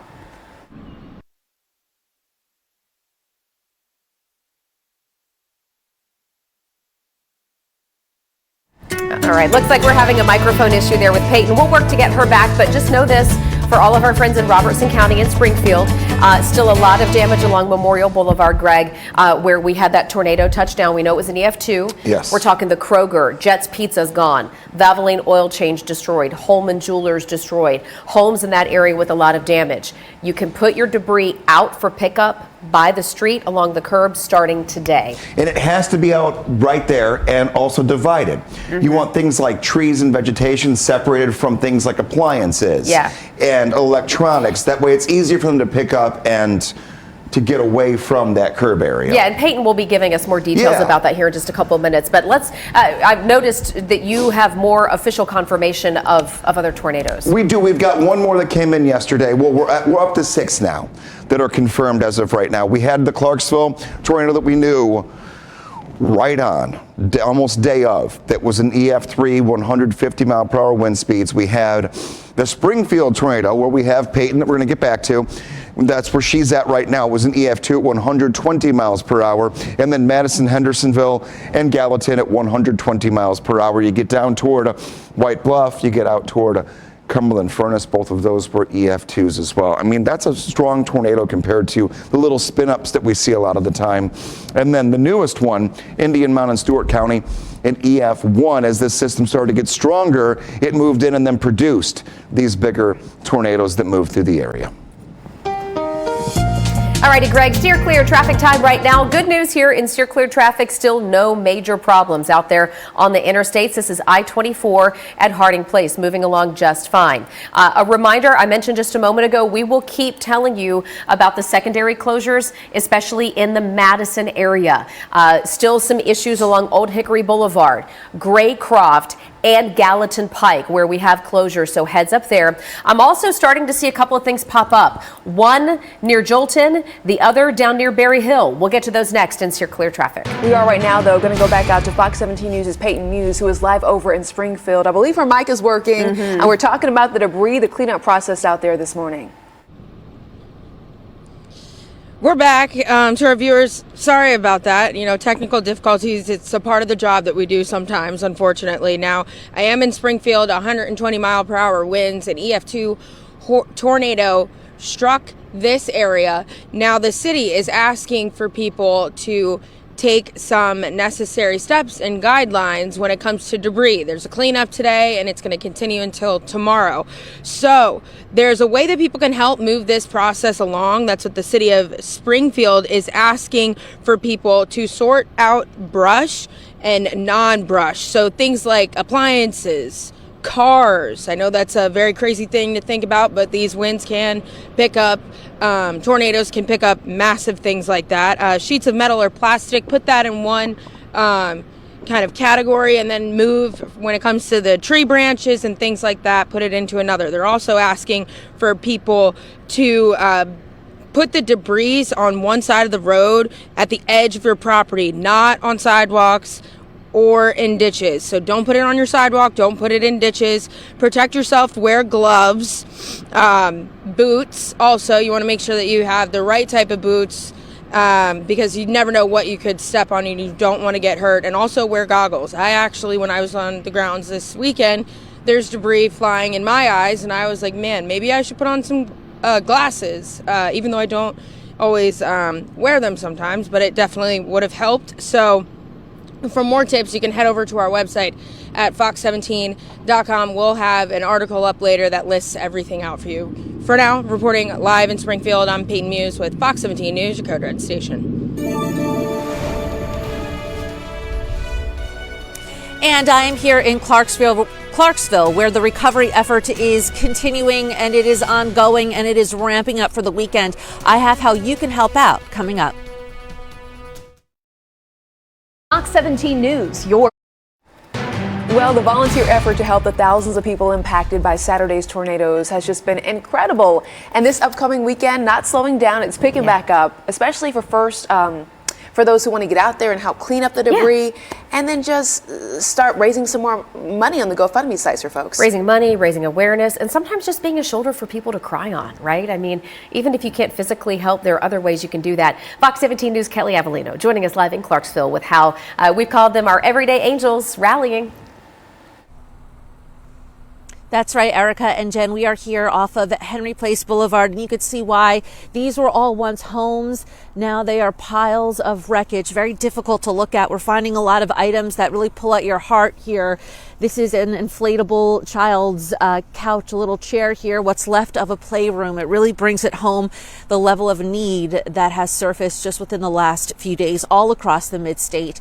And there have been thousands of everyday angels, as Jen and Erica said, that are helping this community. One of those is the Wynn family. Ethan Wynn is a senior at Montgomery High School, and he, his dad, other family members and friends decided the night of the tornadoes that they were going to head out right the next day and grill hot dogs and hamburgers and whatever they could for anyone in need who passed by. Displaced residents, power crews, tree removal teams, first responders. They set up the table with all kinds of food, free for the taking. Ethan said his home wasn't impacted, so he and his family immediately started to plan. We're gonna go out tomorrow, get some hamburgers, get some hot dogs, go out and see we can cook for some of the people out there helping.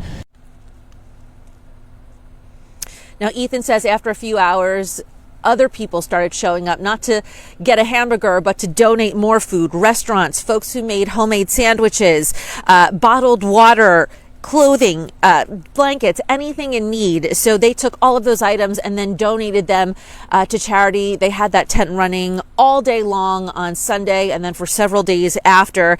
And there are lots of ways that you can help as well. You can join one of multiple recovery efforts that are happening this weekend, the first weekend since the tornadoes. You can check out the Mosaic Church's website, also the Life Point Church's website, or you can even contact the Montgomery County Emergency Management Agency directly, and they will hook you and your family up with a safe group, and you can help these families really rebuild their entire lives. I mean, this is what is left of this community here, and it is just devastating. I'm Kelly Avellino in Clarksville for Fox 17 News, your Code Red station. Kelly, thank you so much. I was just checking out the Mosaic Church website. You can go on there and also request assistance. So just something to keep in mind. Just help out and find ways to get help if you need it. There are many resources that are out there for you. Taking a look right now, not much happening. Cold. We have temperatures that are in the 20s to right near 30 degrees. We'll be sunny and in the 50s going into the afternoon. We'll look at your 7-day forecast, plan you into the upcoming weekend and the holiday season here coming up in a few. Alrighty, steer clear traffic right now at 6:13. We got a problem on I-24 near Jolton. We have a live look from the TDOT camera. This is the one that's at I-24 at Old Hickory Boulevard. The headlights that you're seeing is traffic approaching I-24 at OHB, where you would jump off to go to Whites Creek or say Davidson Academy. We have a crash that looks to be moved over to the inside median, but look at what it's doing to your traffic. I'm going to go ahead and warn you now, if you're coming in this morning from Clarksville, Pleasant View, Jolton, take your detours. I-24 is backed up from OHB all the way to Highway 431 at Jolton. We'll get more steer clear traffic updates in minutes. Also coming up, we're going to tell you more about what we know when it comes to the search for a man who took off from the scene of this deadly crash happened yesterday over in West Nashville.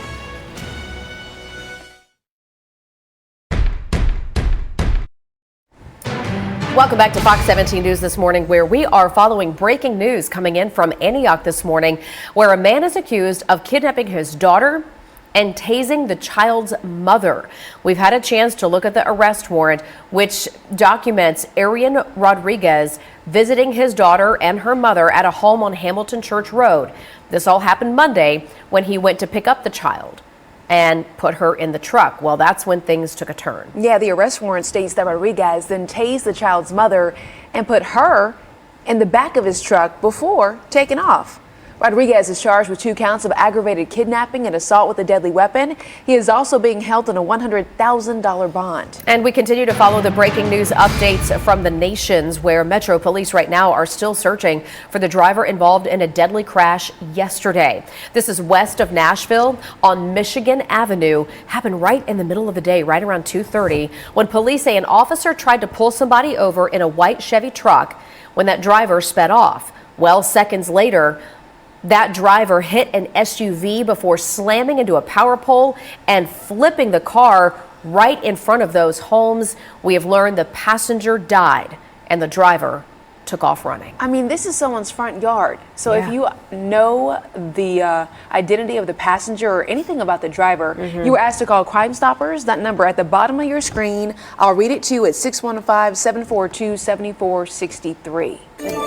Happening now, Metro Nashville police are asking for help trying to identify a man whose body has been found in the woods near Clifton Avenue. A contractor who was out working found the man's body on November 16th. We mentioned Clifton Avenue. This is just near the intersection of 19th Avenue and Clifton. Well, officers say the man was an older white male between 5'3" and 5'8". If you have any information that could help them, call the North Precinct. That number, 615-862-7901. And if you didn't get that number, go to fox17.com. 6:18 right now, Operation Crime and Justice. The victim of a Monday shooting has now died. Nashville police confirmed this was likely a targeted attack. Officers say Jesus Manuel Segala was shot while sitting in a pickup truck in the parking lot of the Covenant Crossing Apartments over on Thompson Lane. He died just yesterday. A witness telling police that they saw a small, light-colored car drive by and fire shots at his truck. They're also asking that if you have any information, you can call Crime Stoppers. We'll share that number again, 615-742-7463. We're going to check in now at 6:19 with Greg, though, for your Wednesday morning forecast. Yeah, the big update this morning is more tornado survey action has happened here, and we've got one more we've added to the list here. We're up to 6 now. Waking up this morning, an EF1 added to the list in Indian Mound out in Stewart County, the EF3 in Clarksville, the EF2 in the Springfield area, the EF2 out toward the Hendersonville area that we've been covering the last couple of days. And this is going to continue to be an ongoing story when it comes to more potential areas added to this list in the coming days. And it's cold. It's not as cold as it was yesterday morning. So at least there's a little bit of extra warmth here compared to 24 hours ago, but we still feel like we're at 30 degrees. We feel like we are below the freezing point. Actual temperatures right side of your screen have us near the freezing point, meaning you might have frost and wind chills this morning. And folks are going to be trying to work through this one. Taking a look at Lower Broadway. Yeah, we didn't have much action that happened in the Nashville area other than just a couple of showers and storms. So they're gearing up for the weekend while everyone just to the north, not even that many miles away, is dealing with a very different scenario that we're going to continue to watch for you here coming up in the coming hours all the way through 9 o'clock. I'll tell you right now, we're going to be in the 50s today and all week long. Next chance of rain is not until the end of the upcoming weekend. Okay, at 6:20, we're keeping a very close eye on this crash near Jolton. It's on I-24, so you can see the flashing lights out there. There is a lot of traffic in this area. Again, this is a live look, I-24, Old Hickory Boulevard near Jolton. We're getting some more information on this crash, and it seems to involve one vehicle. We'll have some more updates, though, in just a couple of minutes. Fox 17 News has continuing coverage of the Covenant School tragedy. Education leaders say they are not going to return to the main campus in January. Now, students and staffers moved to the Brentwood Hills Church of Christ when classes began this year after the deadly mass shooting back in March. 6 people died, including 3 children inside the Christian elementary school. Administrators do expect everyone, though, to return to the Covenant campus, we're told, in April. Well, a look ahead for the Tennessee Titans. What Coach Rabel thinks about the performance and Monday night's win against the Dolphins. And we're looking ahead to the Sunday matchup right here in Nashville. And we want to also thank you. Look at this beautiful sunrise on a Wednesday morning. Fantastic. We are your only local station with traffic and weather updates scrolling even during commercial breaks. Live from 4 until 9. Stay with us. We're putting our foot down to keep our... Good morning and welcome back to Fox 17 News this morning. I don't know about you, but I feel like we could use some positive things to talk about. And the Titans right now are one of them. I know it's been a rough season, but they pulled out a huge win on Monday night, feeding new energy for Nashville, right? Coach Vrabel now talking about that performance and more specifically, Will Levis. He's our rookie quarterback who replaced Ryan Tannehill. Folks have said this guy is a beast. He makes big moves. He's got a lot of big energy and really did help the Titans pull off that last-minute win. Well, really appreciate, his level of competitiveness. We've seen that, through the college, process and the evaluation and, his opportunities here and, whether it's going after the fumble in Indianapolis or, scrambling and, appreciate the level of competitiveness. Still to come, the Titans are going to play the Texans this Sunday. This is a noon kickoff at Nissan Stadium. So even if you're not going to the game, perhaps you plan to be in the downtown area midday Sunday, just know we're going to have extra traffic as folks file in for that game. And we were curious to know what you think about Will Levis in particular. Do you feel like he's the quarterback of the future for the Titans? We've had a few votes in the last few minutes. Right now, 86% of you say yes, you think he is the quarterback of the future. The poll is open. It's live right now. Just head to twitter.com and search Fox Nashville. We've got your quick Cliff Notes out the door version of your forecast right now. Here's your breakfast forecast. Perhaps you want to use this to apply to the bus stop this morning. By 7 o'clock, we're looking at 33, 8 a.m., 35. We warm up a little bit more by 9. And then by 10 o'clock this morning, looking to be about 43 degrees with a very light wind out of the east-northeast. So all in all, colder, but clear. We don't have any rain, which is a blessing. Having no rain right now, and I know we're in a drought, but having no rain right now is such a blessing for all of our crews that are trying to get cleaned up after the tornadoes. So we'll take that while we can get it. Right now, let's move over into steer clear traffic. If you are watching or listening now and you live in Clarksville, Pleasant View, Springfield, or Jolton, and you use I-24 to come into Nashville, we got a problem. It doesn't look to be a major crash, but any crash in this area of I-24 as you approach Old Hickory Boulevard is going to do a number on the traffic, and unfortunately that is what we're seeing right now. Crash is in the median, and we do have police finally there, but the backup on I-24 stretches from just about Old Hickory Boulevard, where you would jump off to go to, say, Whites Creek, Davidson Academy, Dickerson Pike. That backup is well beyond Highway 431, which is exit 35. That's the Jolton exit. So detours should be in place for you. You can take Whites Creek to come on into Nashville and jump on over to Old Hickory. You can also take your best back roads for those of you who live up in the country out that way. So if you know your best back road, go ahead and take that. We'll let you know as soon as this clears and when you're safe to get back on I-24. Continuing our team coverage this morning as we take a look at the cleanup efforts that are now underway. We'll tell you which communities will allow you to put all of your debris out by the street starting today and when they'll come through to pick it up. Young brains. You're watching Fox 17 News This Morning, your Code Red station. Good morning. Right now on Fox 17 News, we are talking about the deadly tornadoes and how they've gone away, but their impact on Tennesseans, it's going to be here for a while. So we're going to continue our team coverage across the mid-state, talking about neighbors pitching in to help one another out. Couple different live looks now from the heart of downtown Nashville. What a gorgeous sunrise we have on tap here this morning. 32 degrees in Nashville. The colors lighten up the sky. We'll be tracking your forecast for you, letting you know changes that are coming for the work week. And then as we get into the weekend, we've always got you covered live through 9 a.m. That's a beautiful sunrise, and Yeah. I think we need that on a Wednesday morning. Certainly. Thanks for waking up with us here on Fox 17 News. I'm Erica Glover. And I'm Jennifer Waddell. Stuff like that will kind of help you get over the hump a little bit easier, right? Let's get you started right now with team coverage of the devastating weekend that we experienced in Middle Tennessee and Southern Kentucky. If you take a look at your screen right now, this is the newest update from the National Weather Service regarding the number of tornadoes that have been officially confirmed and the strength, the impact of those tornadoes. Yeah, talking about those wind speeds, we're on areas this morning in Clarksville. We're also in Springfield and Madison. Right now, we know that thousands of folks are still without power in some of those hardest hit areas. It's also really chilly outside. We're going to get started with our team coverage, though, with Fox 17 News' Justin McFarland. He is out there talking about those power outages in Hendersonville. Yeah, good morning. I've spent my morning going back and forth between the cities of Hendersonville and the Madison community back here in Nashville. That's where we are right now in Madison, just off of Myatt Drive, where the Sunbelt rental company back here behind me is trashed. The storm came through and just absolutely wrecked this entire yard.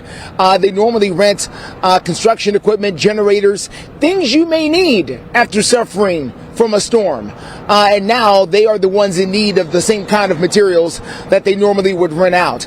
So they are going to need a complete total rebuild after this EF2 tornado come rolling through.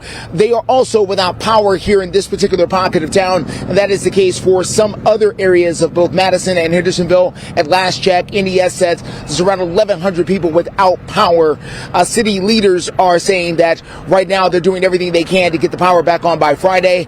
They have this message for residents.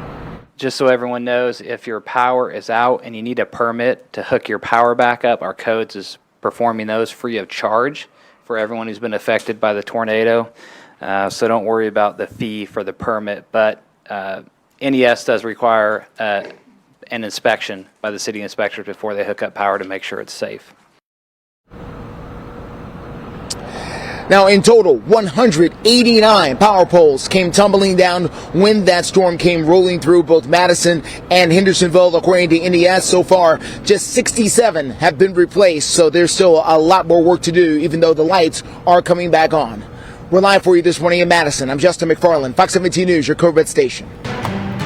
Justin, thank you. 6:33 is the time right now. So after we confirm 6 tornadoes touched down in Middle Tennessee, we now have the FBI on this story as a part of what we're going to have to look at going forward. They're warning everybody to be on high alert for cases of fraud, because unfortunately there are people who will try to take advantage of you when you're at your lowest. Yeah, and Fox 17 News has been busy in Springfield talking about what's next when it comes to recovery efforts. That's where we find Fox 17 News' Peyton Muse. Good morning, Jen and Erica. So behind me, we've kind of changed a little bit of a scene here. You can see complete destruction.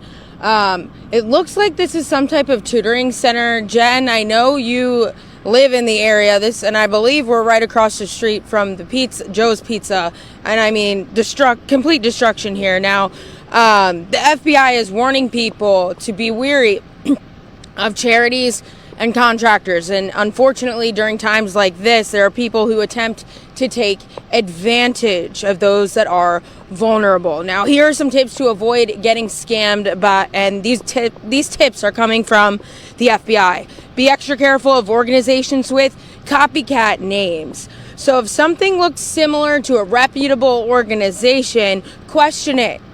And if you're wanting to donate, do not use cash, gift cards, or wire transfers. Use credit cards or checks. Credit cards, you can contact your whoever you use, and they're able to give you your money back. But cash and gift cards, things like that, you're not going to be able to get that money back if somebody scams you. Now, vet out contractors before hiring anyone. Check the Better Business Bureau, and also check for licensing, and that's when it comes to contractors. Again, another tip, you can also look on the Federal Trade Commission website to dig into some track records of organizations, charities, and even contractors, businesses, things like that.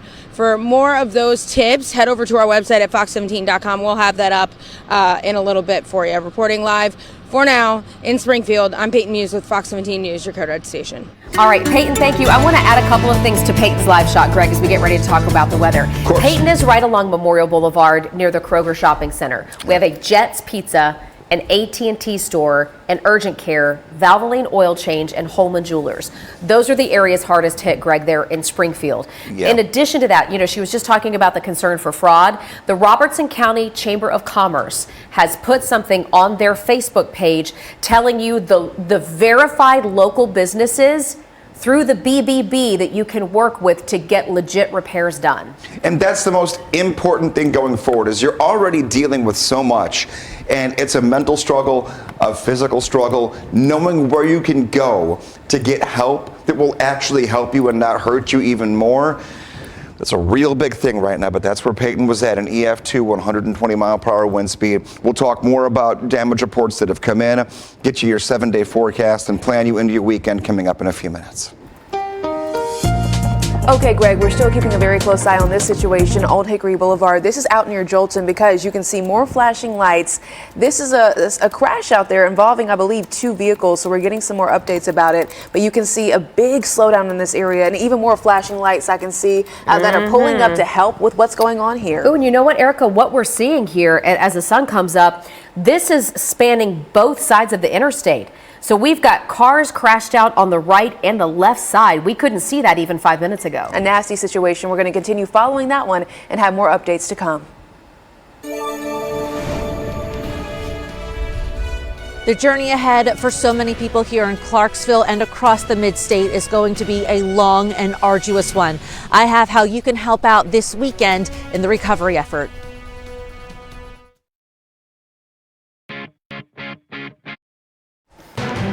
Well, this morning the recovery efforts continues, and it's going to be good weather for folks to get outside, be able to pitch in. There are so many folks who are driving in from out of town, different communities, nonstop, trying to help out, do whatever they can. I love that you mentioned that, because yesterday I was driving around the Rivergate area and I could see restoration companies, power crews, roofing companies. Yeah, from all over who are filing in here. And these are folks, by the way, who are doing volunteer work. These are not going to be the people who are showing up to your door and saying, it's going to cost you. These are just people taking their time to help others. Right now, Fox 17 News' Kelly Avellino telling us about one family out there in Clarksville. They're firing off the grill, so to speak, trying to help out.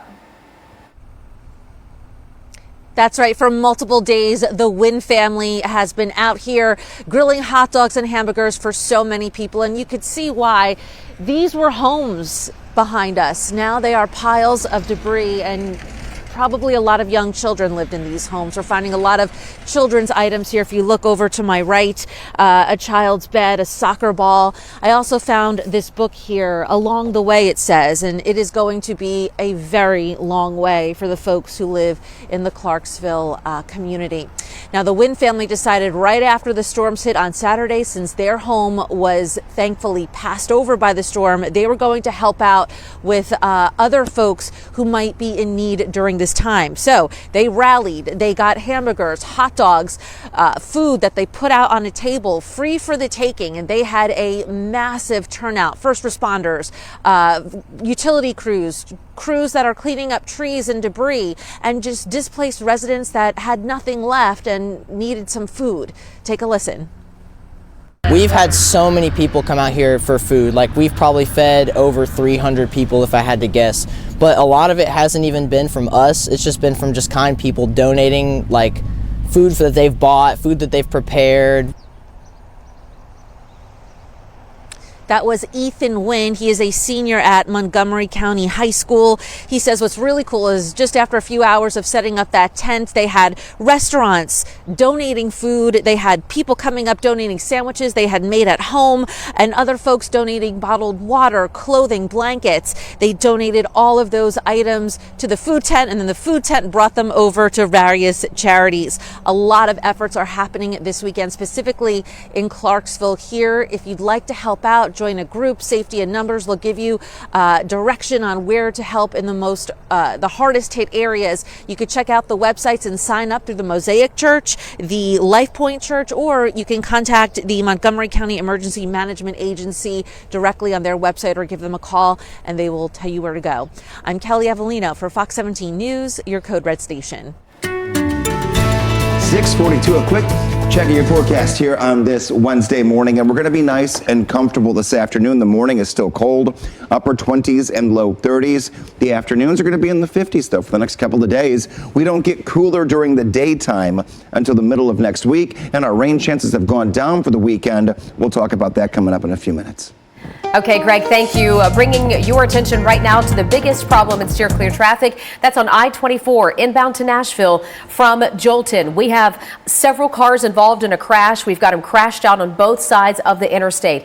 The headlights you see, that is traffic approaching I-24 at OHB, where you would get off that exit there for Whites Creek and for Davidson Academy, Dickerson Pike. And the traffic right now is backed up almost halfway to Pleasant View. Okay, so if you're coming in from Springfield or Jolton, I would avoid getting on the interstate. I would say if you're in Pleasant View right now, if you have to leave in the next few minutes, avoid getting on I-24. You can take 41 or 431 as your best detours. After the break, Fox 17 News talking about how you can deal with stress and ways to relieve some of that. We know it's tough, so we're going to give you a little bit of advice to hopefully make your Wednesday easier.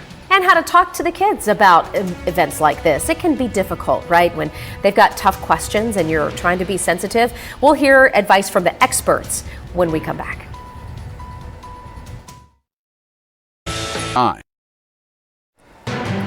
Welcome back to Fox 17 News this morning. It is 6:46, and we want to speak this morning right now to all of our friends waking up with us in Dickson County who also have a lot of tornado damage. I know some of our coverage has been focused on Clarksville, Madison, Springfield, Hendersonville, but certainly don't want to overlook what you've experienced there in Dickson County. An EF2 confirmed going through White Bluff, packing winds of 125 miles per hour.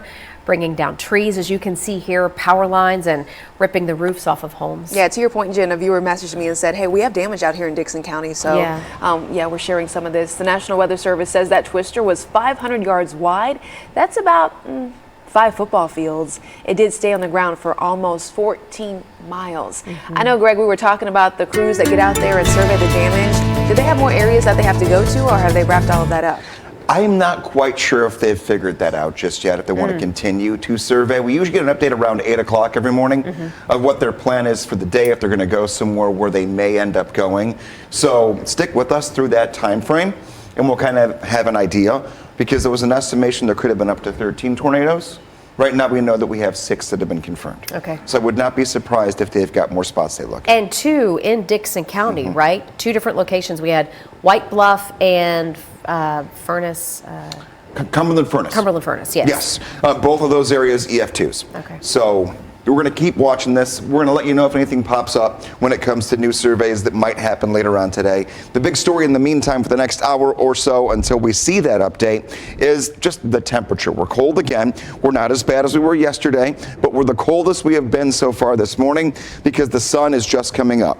So until you get sunrise, you're going to have temperatures that are like this. 29 is how it feels in Nashville, and then 27 in Clarksville, 28 in Gallatin. We are cold across the board. Winter coats all morning, 50s though, and sunshine later on this afternoon. In the meantime, we'll take a look at steer clear traffic and then keep working you through the rest of this week after we look at your weather window. Weather Window, presented by the National Weather Desk. A wispy cold weather pink palette, cotton candy hued clouds were caught forming streaks south of Syracuse, New York. Meanwhile, in North Carolina, it appears this recent mix of frosty trees, fog, clouds, and sun form a natural portrait, a silver and gold dawn. Also near Asheville, this bare neighbor takes a stroll on a recent frosty morning. For more content like this, like the National Weather Desk on Facebook. Hey there, at 6:49, we're checking back in with that multi-vehicle crash that was over near Jolton. So I-24 Old Hickory Boulevard, it seems to be doing a whole lot better. You do see a disabled vehicle, though, that's going to be on the right shoulder. Other than that, it's a lot of traffic out there for your Wednesday morning commute, but that crash has since cleared. Good news there. Now to continuing coverage of the deadly tornado outbreak over the weekend. It is a stressful time for so many of us, and mental health experts want to remind folks that you can deal with stress in a lot of different ways. We're going to give you some advice here from the experts. Here are some things that could possibly help you out. Maybe talking to a friend, maybe one of your coworkers, and making sure that you're not taking that blame yourself. And then if you are going to memorials, it's always a good idea, because when you gather with folks who have gone through a similar experience, you can talk your way through it. And when you are, or when you can, make sure you're eating those regular meals, maybe getting outside and enjoying some of the sunshine, and also getting some good sleep. And the deadly tornado outbreak is a tough topic for families, for children. Experts say parents should talk to their children about this and let them kind of get it out, express their feelings. We're also sharing some advice on how you can speak with your children. Identify what has them anxious. Are they worried that the tornadoes could happen again? Let's talk about your safe spot. It's okay to talk about the facts. Let them share what they're feeling, and then get back to a routine as soon as possible. Thousands of people right here in the mid-state who take part in the Supplemental Nutrition Assistance Program, SNAP, they say they're having a hard time renewing those benefits, and that's not good. It's leaving so many families who rely on local food banks looking for some more help. Jordan Carbach has a closer look at this really serious issue. Get whatever you want of those. It's really ridiculous. Cheryl Van Winkle fears her SNAP benefits could soon be cut when it is time for her to renew them. They need to realize that it's hard to live off of what little bit you get. You can have one of those. This due to what the state calls a backlog of applications at the state level. What happens when you try to get in touch with DHS? Nobody answers. In Tennessee, between June and August, over 90,000 people were dropped from the SNAP rosters. Janine Carpenter with the Chattanooga Area Food Bank says the SNAP system is failing Tennesseans. DHS, like many of our businesses, is suffering from being understaffed. We also know that the system for applying and being recertified for SNAP in Tennessee is burdensome administratively and otherwise. Carpenter says one of the reasons they are behind: we don't allow for electronic signatures. We require people to be recertified every 6 months instead of every 12, doubling the number of recertifications that the DHS staff has to see. Leaving Tennessee residents searching for an answer to this question. My biggest concern moving forward now is how much worse is it going to get? Mary Ellen Elmore is self-employed and just had her benefits cut 3 weeks ago after DHS told her they didn't have her application. I had a phone interview occurring in 2 days on November the 2nd, and they never called. I can't afford not to work for 3 or 4 hours. Yeah, we're going to follow that story. If you have any scenarios that you're going through like that, let us know. A Tennessee Department of Human Services spokesperson, meanwhile, says customers can now track and manage their cases all online. That portal is located on the agency's website. Go to fox17.com for more details. It builds your spirit. I don't know why a little piece of plastic can do that, but it does. Oh, a little piece of plastic. What are we talking about? We're going to tell you how one man is inflating joy in his community. Love that story. Plus, actor Andre Braugher, dead at 61. More on his life and legacy after this break. Stay with us. And by the way, happy Wednesday.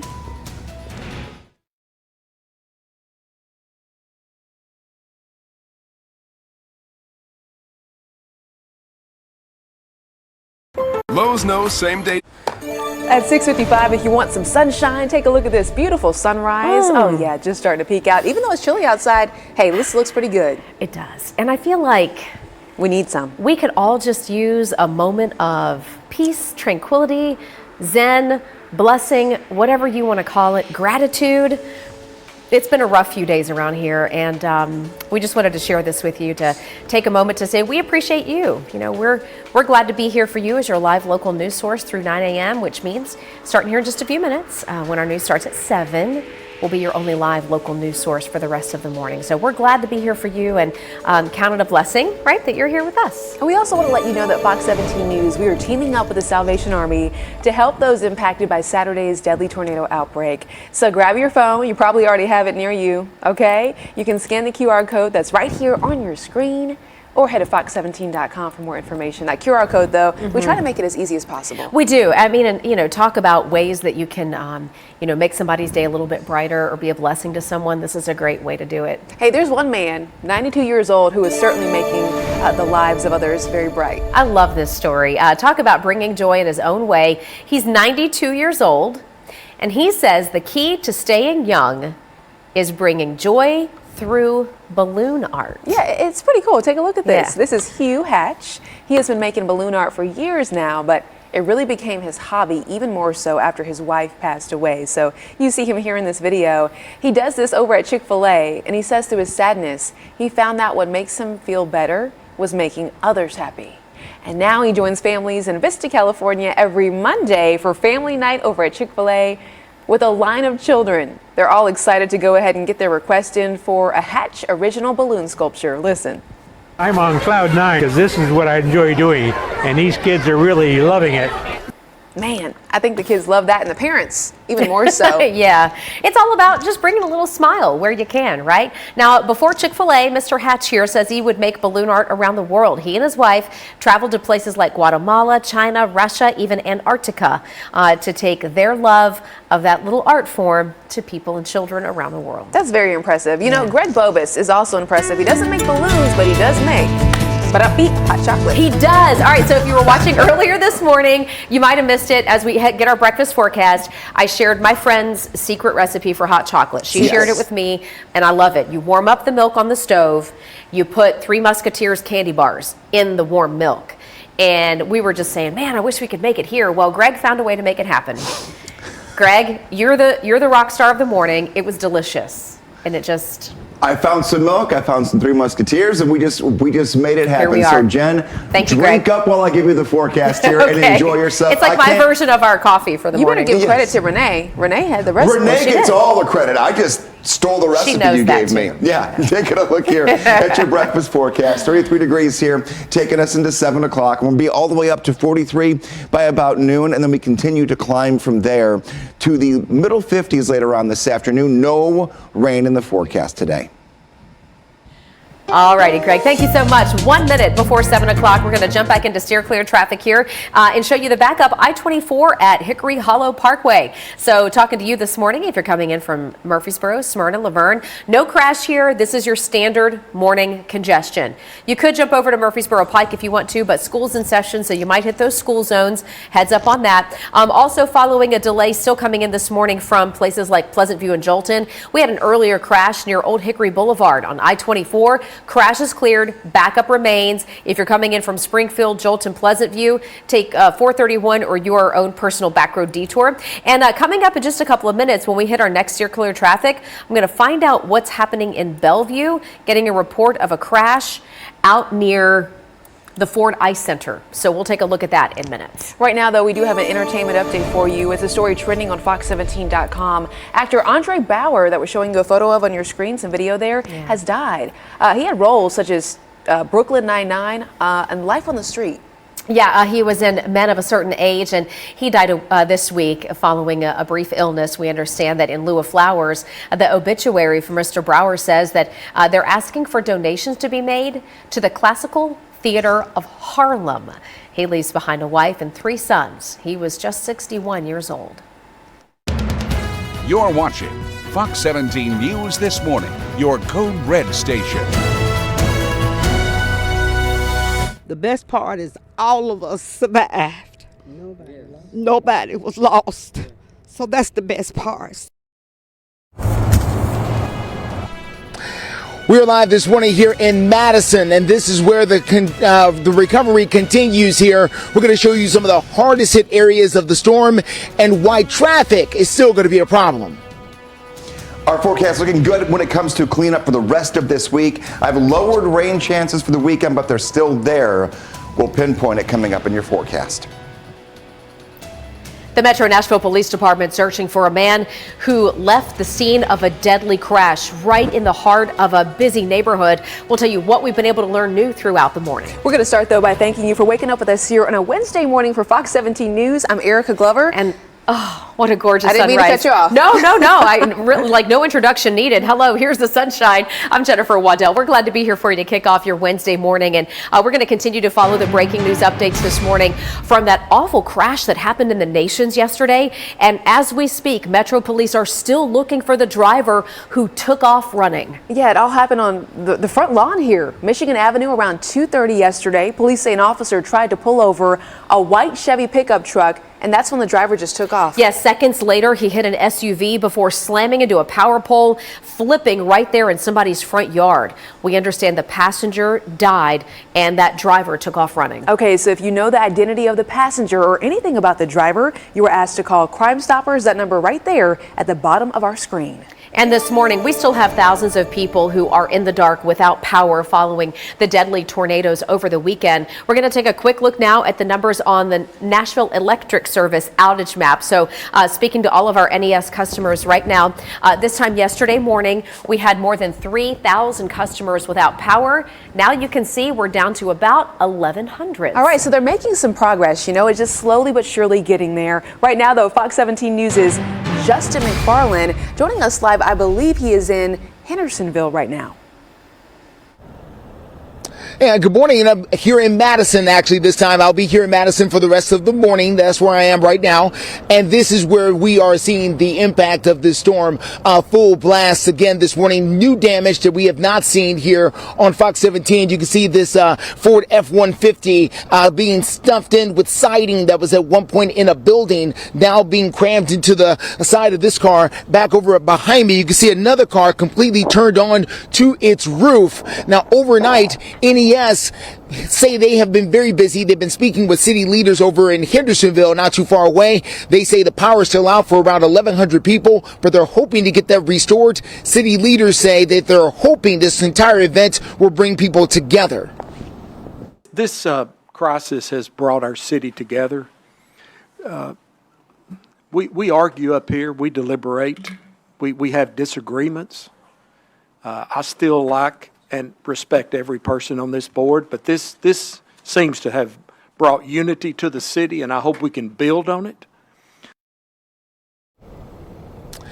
And they're also hoping they can build on to some of the damage that has been done, not just there in Hendersonville, just down the road, but also here in Madison as well. Replacing these kind of things is a big part of that. NES says 189 power poles across the area, and both Hendersonville and Madison have been broken so far. 67 have been replaced. As we look at the power of this storm, I'm not sure where this was. I promise you, though, it wasn't here Saturday morning. As we look across here, I just wanted to show you this last image here, and that's that truck pushed into the side of this building, crushing not just the truck, but the building. Everything just not being able to be occupied at this particular moment because of the damage. We're live for you this morning. I'm Justin McFarland, Fox 17 News, your Code Red station. I mean, imagine that 4 days out and you can still see the vehicle in that building. Damage like that is going to take months to clean up. And so we're just, we're kind of in it for the long haul. But we also know that so many people are trying to get back to normal, or at least as normal as can be. So, Greg, let's take a look at the forecast for the rest of the week. And I think you do have some good news to share on that front. I definitely do. We're going to give you the update first on our tornado counts, and then we'll go to the 7-day forecast and all the good news when it comes to cleaning up, putting the pieces back together, trying to just start helping out. All of the areas that are going to be getting resources from the organizations that have put together distribution areas to bring supplies into these impacted areas. We have 4 EF4s that have been on our radar here over the course of the last week. And we have the National Weather Service that continues to survey all the damage and continues to look. And then we have the worst one that was in Clarksville. We have 6 lost lives. We have more than 60 injuries still from this. But here's the good news that they were just mentioning. We have temperatures that will be in the 50s every day this week. No rain until Sunday, and I've lowered our rain chance to small to almost nothing leading into Sunday itself. All right, Greg, thank you very much. Steer clear traffic. We have a new crash reported. This is I-40 at Highway 70 in Bellevue. This is as you approach the exit for the brand new Ford Ice Center there in Bellevue. It looks like everything's off to the far right shoulder, so that's the good news. But it is causing just a slight brake check and folks having to move over. By the way, that black car right there that's not moving over, they're breaking the law. If you're new to Middle Tennessee, you need to know it is a state law that if you approach emergency vehicles, first responders working a crash, by law, you have to move over. It's called the move over law. So good reminder here as we're watching folks do that, but some who aren't. We'll monitor steer clear traffic and get you another update in just a few minutes. We're back to talking about the volunteer efforts to help the thousands of people impacted by the tornado. That has really been incredible, that effort that we're talking about. And this upcoming weekend, more folks are going to be out there trying to do whatever they can. Yeah, it's really the volunteer way. Fox 17 News' Kelly Avellino joining us live in Clarksville now with the folks who we've dubbed Everyday Angels rallying together to help those in need.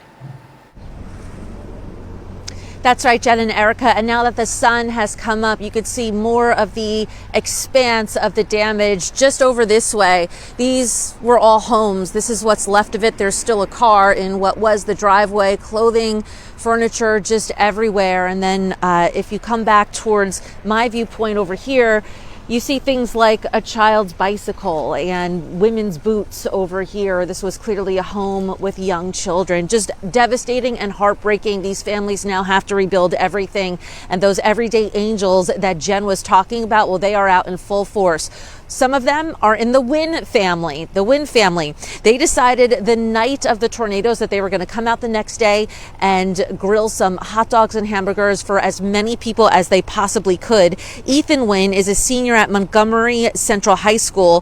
His dad, himself, and their family, and again, friends, rallied and made that food tend for anyone in need, displaced residents, power crews, tree removal teams, first responders, anybody who came by. Ethan said, again, his home thankfully was skipped over by the tornado, so they wanted to make sure they were doing their part for their community. We're gonna go out tomorrow, get some hamburgers, get some hot dogs, go out and see we can cook for some of the people out there helping. Now, Ethan says this is pretty cool. After a few hours, restaurants started showing up with food. Folks started showing up with sandwiches they had made at home, more food items that they just laid out in a spread, people could take whatever they'd like. Folks even started bringing other items to donate. Jackets, clothing, and blankets. All of that was then donated by the Wynn family to charity after the several days they did there of grilling food for everybody in need that passed by them. And there are lots of ways that you can help. Clearing debris is a big one of them, and tree limbs. This weekend will be a big one, the first since the tornadoes hit. If you'd like to help out in Clarksville specifically, you can check out the Montgomery Church's website or the Life Point Church's website. You can sign up through there, or you can contact contact the Montgomery County Emergency Management Agency and help through that department as well. I'm Kelly Avellino in Clarksville for Fox 17 News, your Code Red station.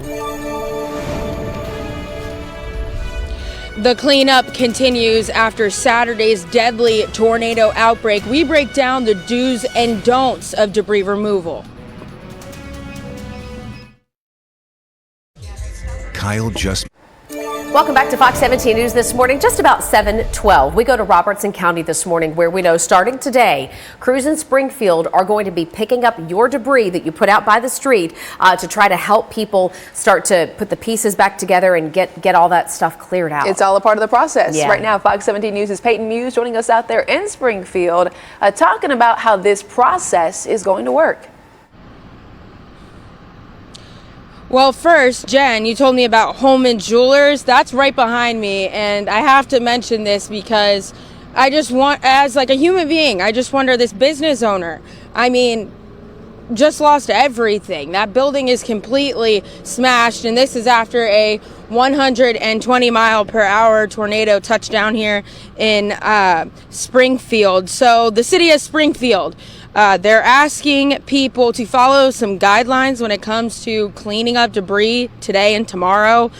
This should help move the process along faster. They're asking people to first sort out brush and non-brush. Non-brush meaning cars, business signs, metal, sheets of metal, appliances, things like that. And then they're also asking for debris to be on one side of the road. They're asking for it to be at the edge of a sidewalk.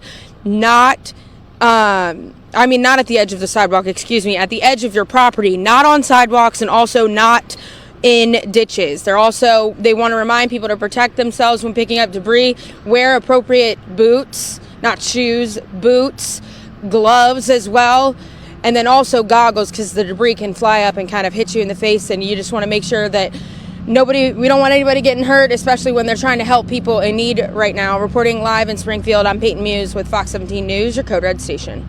All right, Peyton, thank you very much. By the way, real quickly, they're going to close down those roads in Springfield as they start doing that cleanup, so be prepared for road closures. Watch for road closures. Good news is, though, Code Red threat levels in the all clear. No rain until Sunday. We'll talk about that in a few minutes.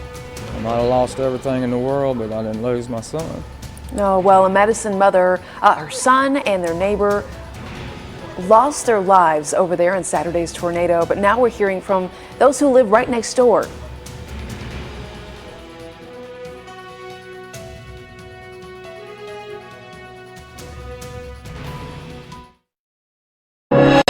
Get the...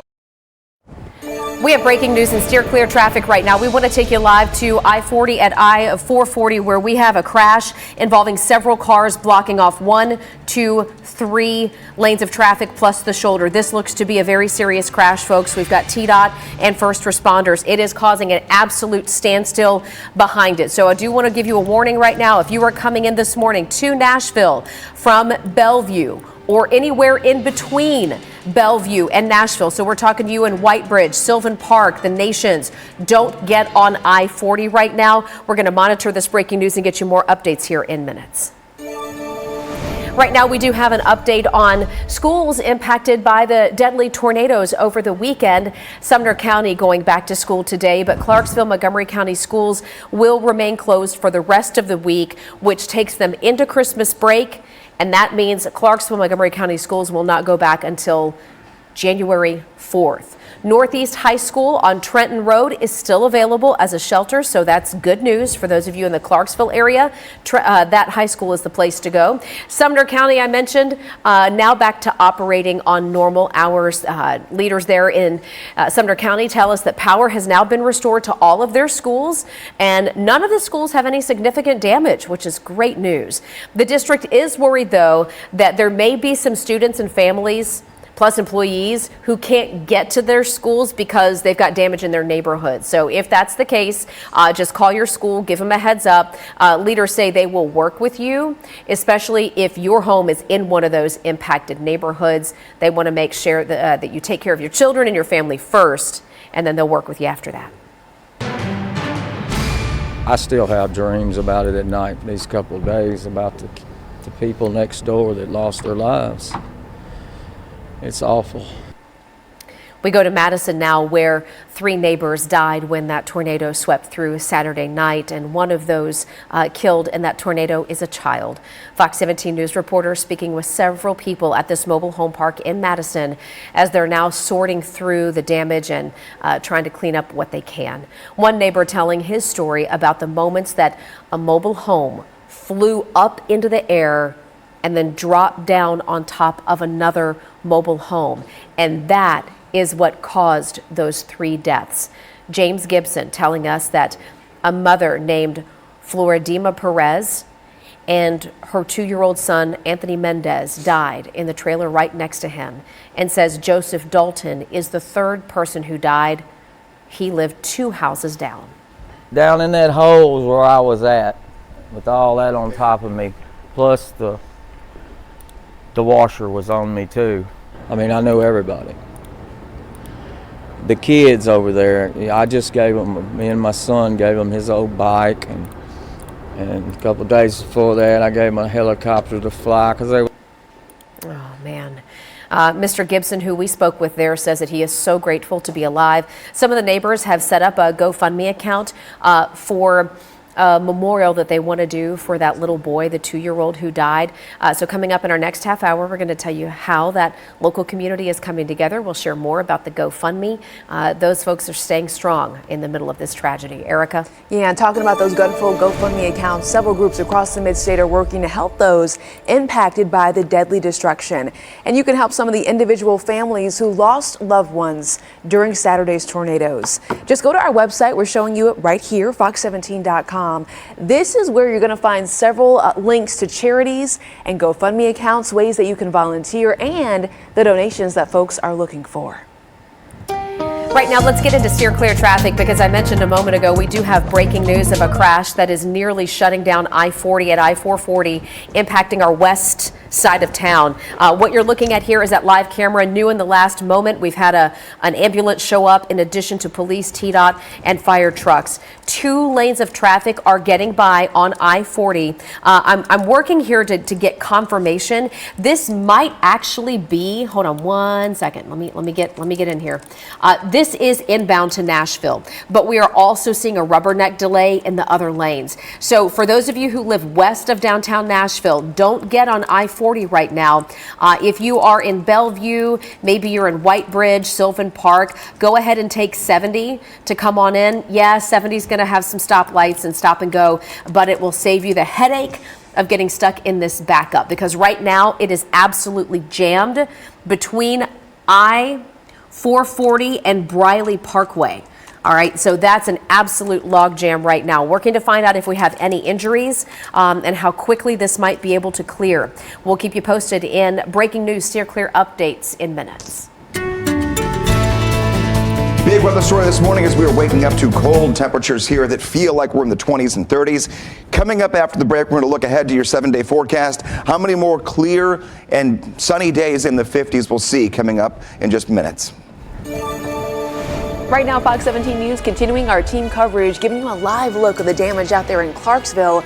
Our Fox 17 News Kelly Avellino talking about how folks are cooking up some food in hopes of making spirits a little bit brighter during this tough time. Stay with us.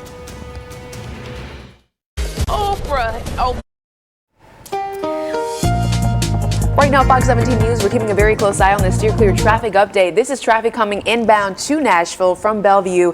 Anywhere in between, do not get on I-440, and here is why. We're talking about, let's see, just 2 lanes of traffic that is open right now, Jen, and TDOT pulling up there, multiple crews out there on the scene for this crash. That's right, and we have, unfortunately, another crash to report. This has just come in, and it's a big one too, folks. This is I-24 at Bell Road in Antioch. We have 1, 2, 3, maybe 3 cars involved in this crash right now.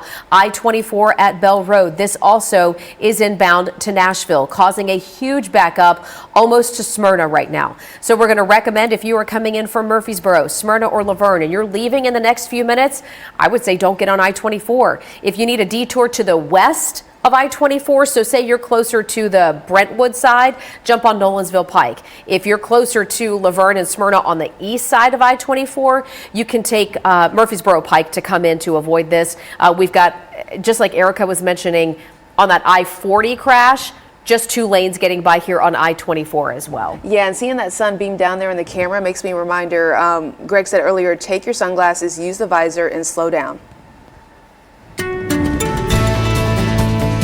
And speaking of the weather and the sunshine, that's the big story here the next couple of days. We're not going to have any rain until we get into Sunday. So today, all the way through the end of this week and Saturday, sunglasses in the morning, very helpful. It's kind of interesting how sun glare can affect your morning here when you get out the door more than an overcast sky or than rain can. Here are the next 7 days. Temperatures stair-step down very slowly as we get out of the weekend into next week. But between now and Sunday, we're going to be in the 50s and then 40s on Tuesday and Wednesday of the upcoming week. What does this mean? Overall, when it comes to how we feel in the current time, the feels like wind chill temperatures have been consistent all morning. They're in the upper 20s to low 30s. They're going to stay that way through about 9 o'clock, and then they'll get better. And we will be in the 50s later today. We'll talk about your weekend plans and also updates to tornado confirmations that happened yesterday. A lot to get to. Hey, after the break, standing Tennessee strong. We're going to hear more from local residents, taking 3 live looks here across different areas: Springfield, Madison, Hendersonville, Clarksville. We'll have more updates after the break. Kayaking is my... You're watching Fox 17 News This Morning, your Code Red station.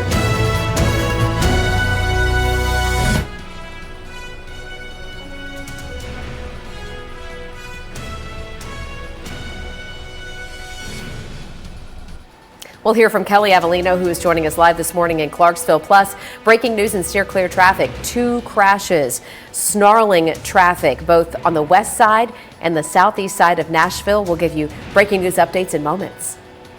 And the sun, a big factor to a lot of things that are happening this morning, including some traffic issues. No clouds in the sky right now, but we are cold. Right side of your screen, your current temperatures there all the way through 9 a.m. We're going to talk about new updates to confirmed tornadoes from yesterday. There is a lot going on, but we have everything you need to know before heading out the door here on a Wednesday morning. I'm Erica Glover with Fox 17 News. Yeah, and I'm Jennifer Waddell. Glad to be your live local news source through 9 a.m. and getting right to a breaking news update in the news department. Now, Metro Nashville police are trying to get some help to identify a man whose body was found in a wooded area near Clifton Avenue. Yeah, so Metro Police letting us know that a contractor found the man's body. This was back on November 16th. So we're mapping it out right here on the screen. Officers telling Fox 17 News the man was an older white male between 5'3" and 5'8". So if you have any information that could help this case, you were asked to call the North Precinct. That number is up on the top left-hand corner of your screen. It is 615-862-7901. And more updates this morning to breaking news, recovery efforts, and masses of people who are helping victims of the deadly tornadoes has been nonstop for days now. It's been the silver lining, right? It's been the glimmer of light that we are hanging on to. We've had everyday people going out and cutting up trees and putting tarps on roofs and even bringing coffee and donuts. Yeah, feeding families. It's really been incredible to see all the help that's been pouring out. Fox 17 News' Kelly Avellino joining us live from Clarksville. And Kelly, you were saying more folks are going to be out there today making a difference. That's right, and they have been, Erica and Jen, for days now. This tragedy happened on Saturday, and it has just been nonstop with the everyday angels that we've been talking about all morning. Now, as the sun has come up, you can really see the expanse here of the damage, which is just heartbreaking. Several homes here are just leveled, and then homes nearby have such extensive damage, and you could really see some of the more touching items that really pull at your heartstrings here. We've got a child's bike, a doll. It really brings it home that these are families that now have to rebuild everything. Now, as for some of those everyday angels here in Clarksville, I want to introduce you to the Wynn family. Ethan Wynn and his dad, Stephen, and some other family members and friends got together right after the storm hit because their homes thankfully were spared, and they said, we're going to get some food and we're going to cook it for anyone in need. And they did that for several days, cooking hundreds of hamburgers, hot dogs, buying other food, laying out a whole spread. Anybody who walked by, displaced residents, folks who are first responders, officers, crews working on power. Everybody got something to eat, a warm meal, and there were also a lot of other donations there as well for people to just pick up and take with them if they needed it. Take a listen. We've had so many people come out here for food. Like, we've probably fed over 300 people if I had to guess. But a lot of it hasn't even been from us. It's just been from just kind people donating, like, food that they've bought, food that they've prepared.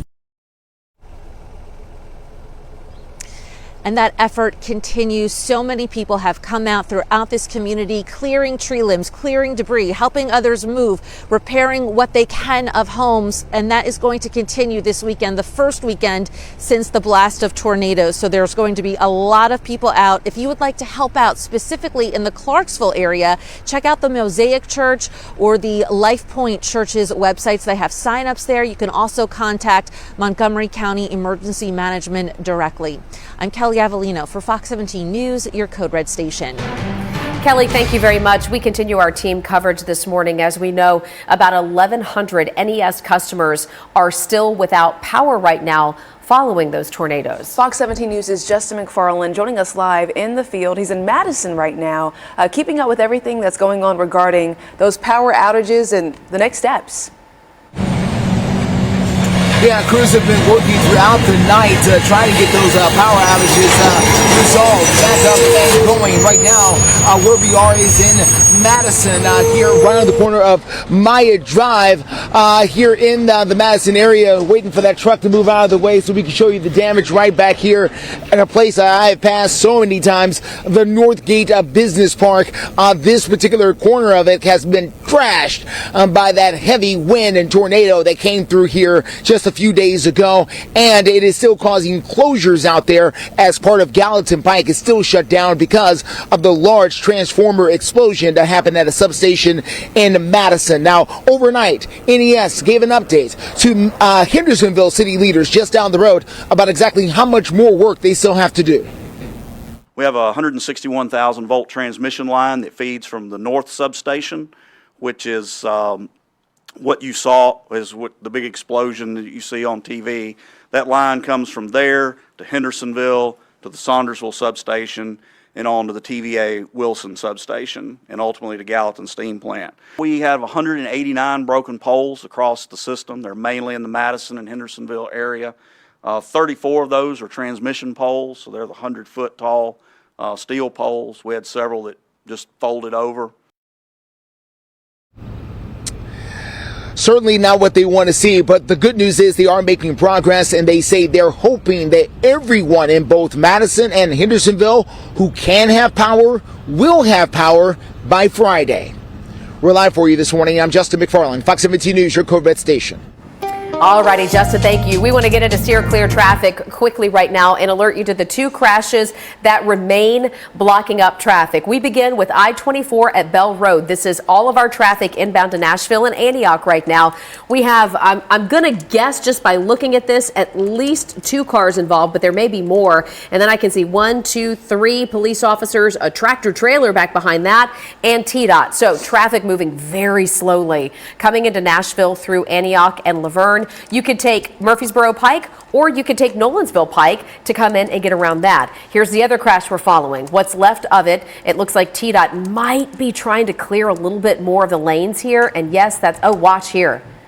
Watch live. TDOT is dragging that crashed out car, screeching it, dragging it across the interstate to clear it out so traffic can move smoothly. This is impacting our Bellevue commuters. If you are anywhere west of Nashville, I would say don't get on I-40 right now. You could take Highway 70 to come into town, or 70S. Either one will run parallel to get you here faster.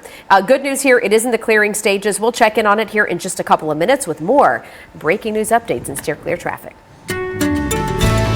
Weather not an issue for you here this morning, so let's just get straight to your 7-day forecast. We're cold right side of your screen, current temperatures all the way through 9 o'clock. Like every morning, we're in the 20s and 30s, 55 degrees later on this afternoon. We'll keep the 50s into the weekend. Our next chance for rain not until Sunday. Government officials share tips to avoid scammers after Saturday's deadly tornadoes. Lowe's knows same-day Good morning. Welcome back to Fox 17 News this morning. The time right now is 7:40. We do want to give you the most updated check that we have right now on the tornadoes and the damage and the wind speeds and the location. So here's what we have. 6 tornadoes confirmed here in Middle Tennessee. We've got an EF3 in Clarksville, an EF2 in Springfield, EF1 in Indian Mound, which is in Stewart County. We have an EF2, both of them actually 2 tornadoes in Dickson County, both of them EF2s, one in Cumberland Furnace, the other in White Bluff. And then we've got the EF2 tornado that hit the Madison, Hendersonville, and then Gallatin area. And we talk about the wind speeds there, right down on your screen. We also let you know that 6 tornadoes ultimately touched down in Middle Tennessee. And now the FBI is getting involved and warning folks to be on high alert for fraud. Yeah, so the FBI is saying, listen, don't be taken advantage of by scammers, right, that move in this time of year. In Robertson County, they've put out an alert as well, giving you a list on their Facebook page of local reputable companies in the Springfield area that they do business with so you don't get scammed. Fox 17 News' Peyton Muse joining us out there live talking more about this issue. Right, so most of the scammers that they're wanting to warn people about are in regards to charities and contractors. But I want to step out of the frame here because I want you guys to take a look at this.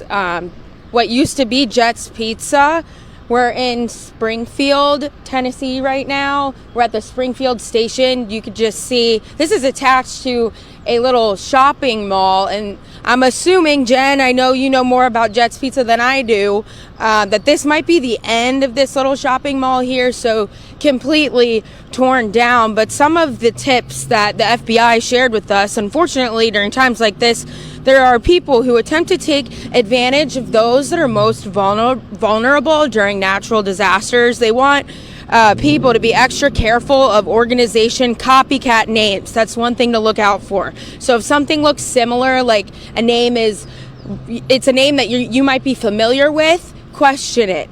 And think twice about it before you do anything with that said organization. And if you're wanting to donate, do not give cash, gift cards, or wire transfers. Use credit cards or checks, because credit cards you can notify your bank. Checks, same thing, as long as you keep that, your check number and all of that information. Now, they also want you to vet out contractors before hiring anyone, and you can do that by checking with the Better Business Bureau, and you can also do that by checking with licenses. So make sure that the contractors have licenses. And for more tips on how you can avoid scammers, head over to our website at fox17.com. In a little bit, we'll have that article up there for you. Reporting live for now in Springfield, I'm Peyton Muse with Fox 17 News, your Code Red station. Peyton, thank you. We're also checking in with your Code Red forecast. Greg stepped out, so I'm stepping in. Right now, looking at 34 degrees, mostly cloudy here in Nashville. It's going to be sunny out there today. It's good news for volunteers who are trying to get up, pick up some of that debris, and just help with the cleanup process. We're going to continue following your forecast, though, when he steps back in. And steer clear traffic as we take a live look at some of the biggest problem spots. We go to I-40 at I-440. Good news update here. They did get that crash cleared out. We had at least 3 cars involved. So I-440 now flowing again, but you can see folks are following the move over law, which says if you're able to, get over and give those first responders a lane to work, or at least slow down before you approach. Causing a backup, best detour here west of Nashville is going to be 70 or 70S to come on in. We also still have a crash that's clearing on I-24. That's out in Antioch at Bell Road. We're looking at, a camera that's still loading here. We've got a slowdown on the bypass in Hendersonville, so heads up on that. Little slow coming in from Mount Juliet this morning. Otherwise, these are the 2 big crashes we're tracking. We'll give you another steer clear update in just a few minutes. Hey, Titans fans, got a question. Are you savoring the win? The positive signs from the Titans' victory over the Dolphins and getting help to where it's needed the most, where you can send your Red Cross donations. Stay with us. Attention homeowners. And I watched the entire thing implode. It sounded like a bomb going off. Oh my goodness, taking things one day at a time.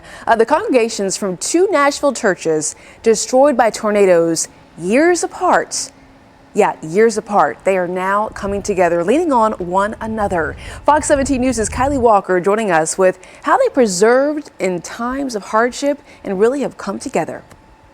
This church right behind me in Germantown was destroyed by the 2020 tornadoes, but Reverend Vincent Johnson was able to let these members congregate in his church in Madison.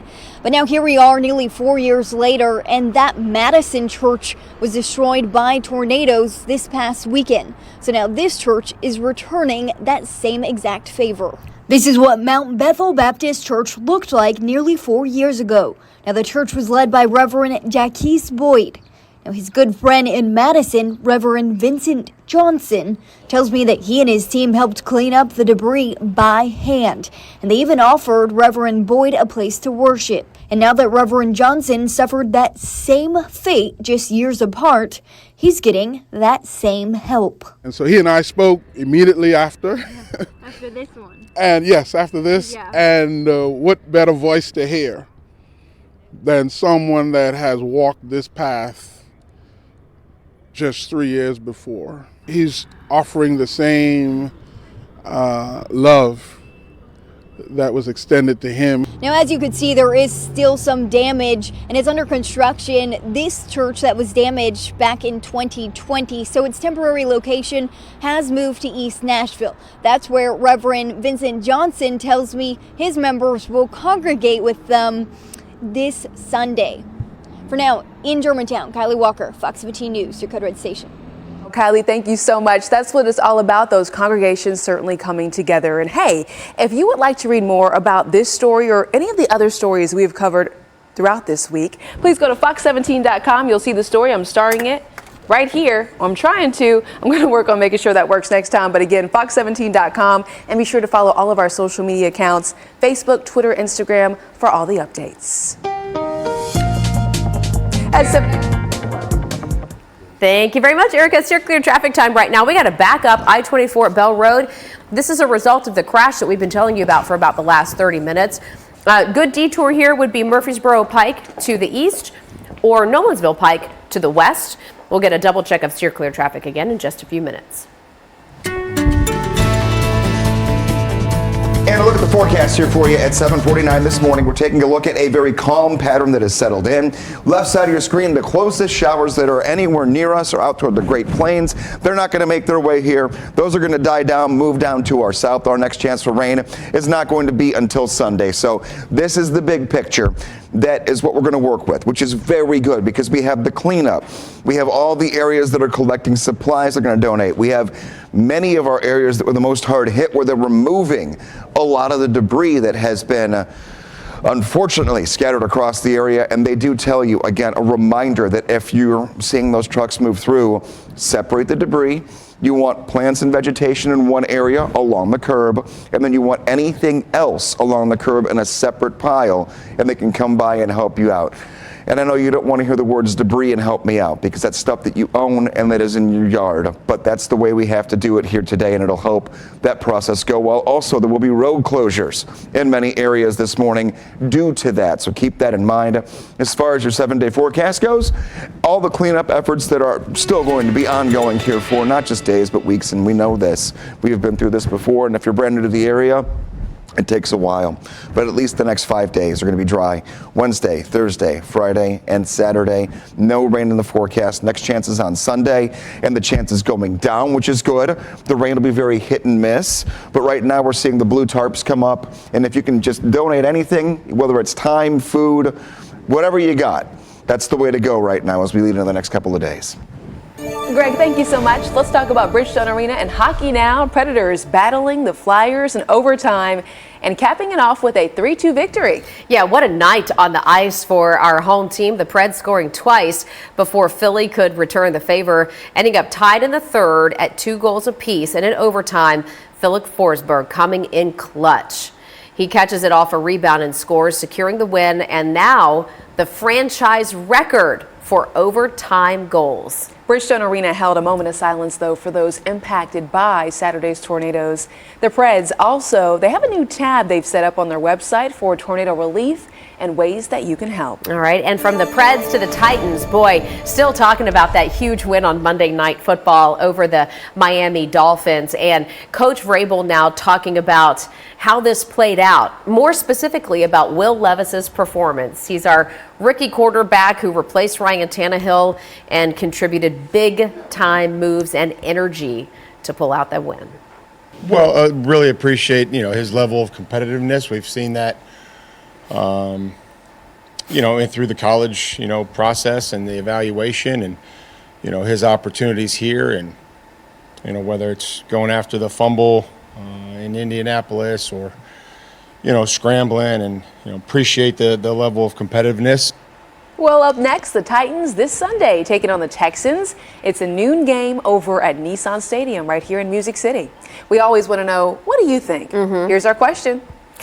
Is Will Levis the quarterback of the future for the Titans? 233 votes this morning. So far, almost 87% of you say yes, he is. This is open. It's live right now. If you go to twitter.com, search Fox Nashville, you'll find it. You can vote and leave a comment.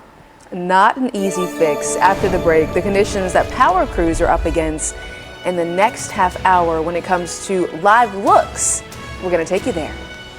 And speaking of a live look, here's Lower Broadway, where we see everyone getting ready for downtown Nashville events that we always know happen every weekend. Weather will stay good for now, but I have new updates on tornado confirmations that have come in the last 24 hours. My name Good morning. There. Yeah. Good morning, Jen. Hi. Hey, everybody. How's it going?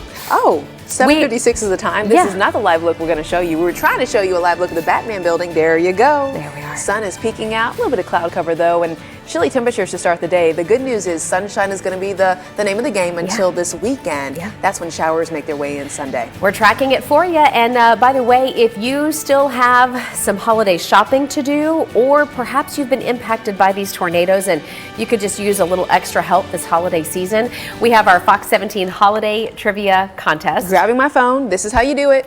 It is. Unfortunately, we don't get to play, but you can. So yeah, like Erica said, grab your phone, open up the camera feature, hold it up to that QR code on your screen, and when you do that, you will see a link pop up. You tap on that link, you register to answer today's trivia contest question. If you get it right, you could win that $100 Visa gift card. We do that every day. But there's more. There's more, yeah. The daily prize winners will also be eligible to win a weekly national $5,000 prize. So again, grab your phone. You probably already have it in your hands. Scan the QR code and get the holiday trivia question of the day. And the big weather question of the day, what can we expect? And it's going to be very similar to yesterday. Taking a look right now. Over downtown, we have no problems. We have some sunshine. That has actually been causing some issues on the roadways that we'll get to. But in the meantime, taking a look, we're starting off on the right side of your screen in the 20s and low 30s. No visibility issues, no lightning strikes, no rain. None of that has been happening for us here over the course of the last 48 hours, and that will continue through most of this week, but the weekend does come with rain chances. We're going to look at those coming up here as we go into our 8 o'clock half hour and continue to be your only live and local news source all the way through 9 o'clock. So your clear traffic right now. We have a bit of breaking news down south of Nashville. This is the interchange of I-24 and I-840. Let me set the scene here for you because this is going to impact all of our friends who are waking up this morning down in Murfreesboro. I-24 is clear. All right, that's where we see traffic moving. The problem is we believe there's a crash on I-840 near Blackman. So this is going to be between Murfreesboro, that Whitehaven area, and Almaville. And the way we know this is if you look closely with me, look at the backup of cars in the center of your screen getting off I-24. They're going up toward the top right. They're looping around and trying to get on 840.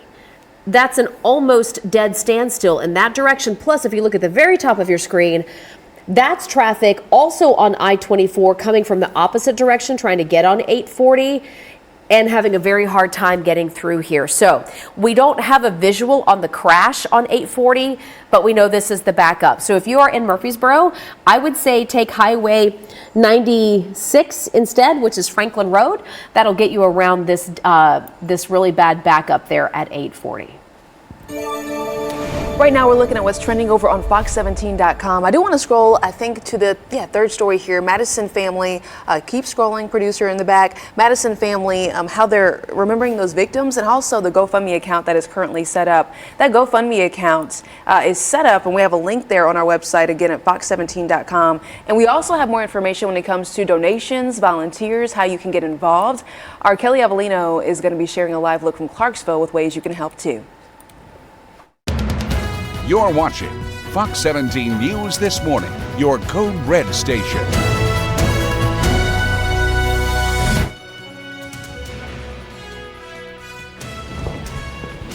Taking a look here this morning, we're going to get to all of our live crews that are still out there telling you about the recovery and the impact of the last weekend's tornadoes, and I've got updates on areas that have seen more confirmations of tornado damage. Greg, thank you. And the Metro Nashville Police Department is searching for a man who left the scene of this deadly crash. Just a mess. We're going to tell you what we have learned throughout this Wednesday morning. Thanks for starting your day with us here on Fox 17 News This Morning. It is Wednesday, December 13th. I'm Jennifer Waddell. And I'm Erica Glover. Fox 17 News, your only local news source, here for you from 7 to 9. Thanks for joining us for our final hour. Yeah, we continue to follow breaking news this morning from the Nations, where Metro Police right now are searching for the driver involved in a deadly crash yesterday. If you haven't seen this video yet, I would encourage you to take a look at your screen. Happened on Michigan Avenue, 2:30 in the afternoon, right in somebody's front yard. Can you imagine looking outside your front window and seeing this mess? Look at your screen for this. Or hearing the sounds associated with it. Absolutely. So officers letting us know they tried to pull over a white Chevy truck, but that driver just sped on off. So seconds later, he hit an SUV before ultimately slamming into a power pole and then flipping the car. The passenger was killed, and police say the driver ran away. All right, so that's who they're looking for right now. If you have anything that could help police, maybe you live in the Nations, which is west of Nashville, and you've got front doorbell cameras that maybe recorded something, or if you know the passenger, please call Crime Stoppers. We got that number right there at the bottom of your screen.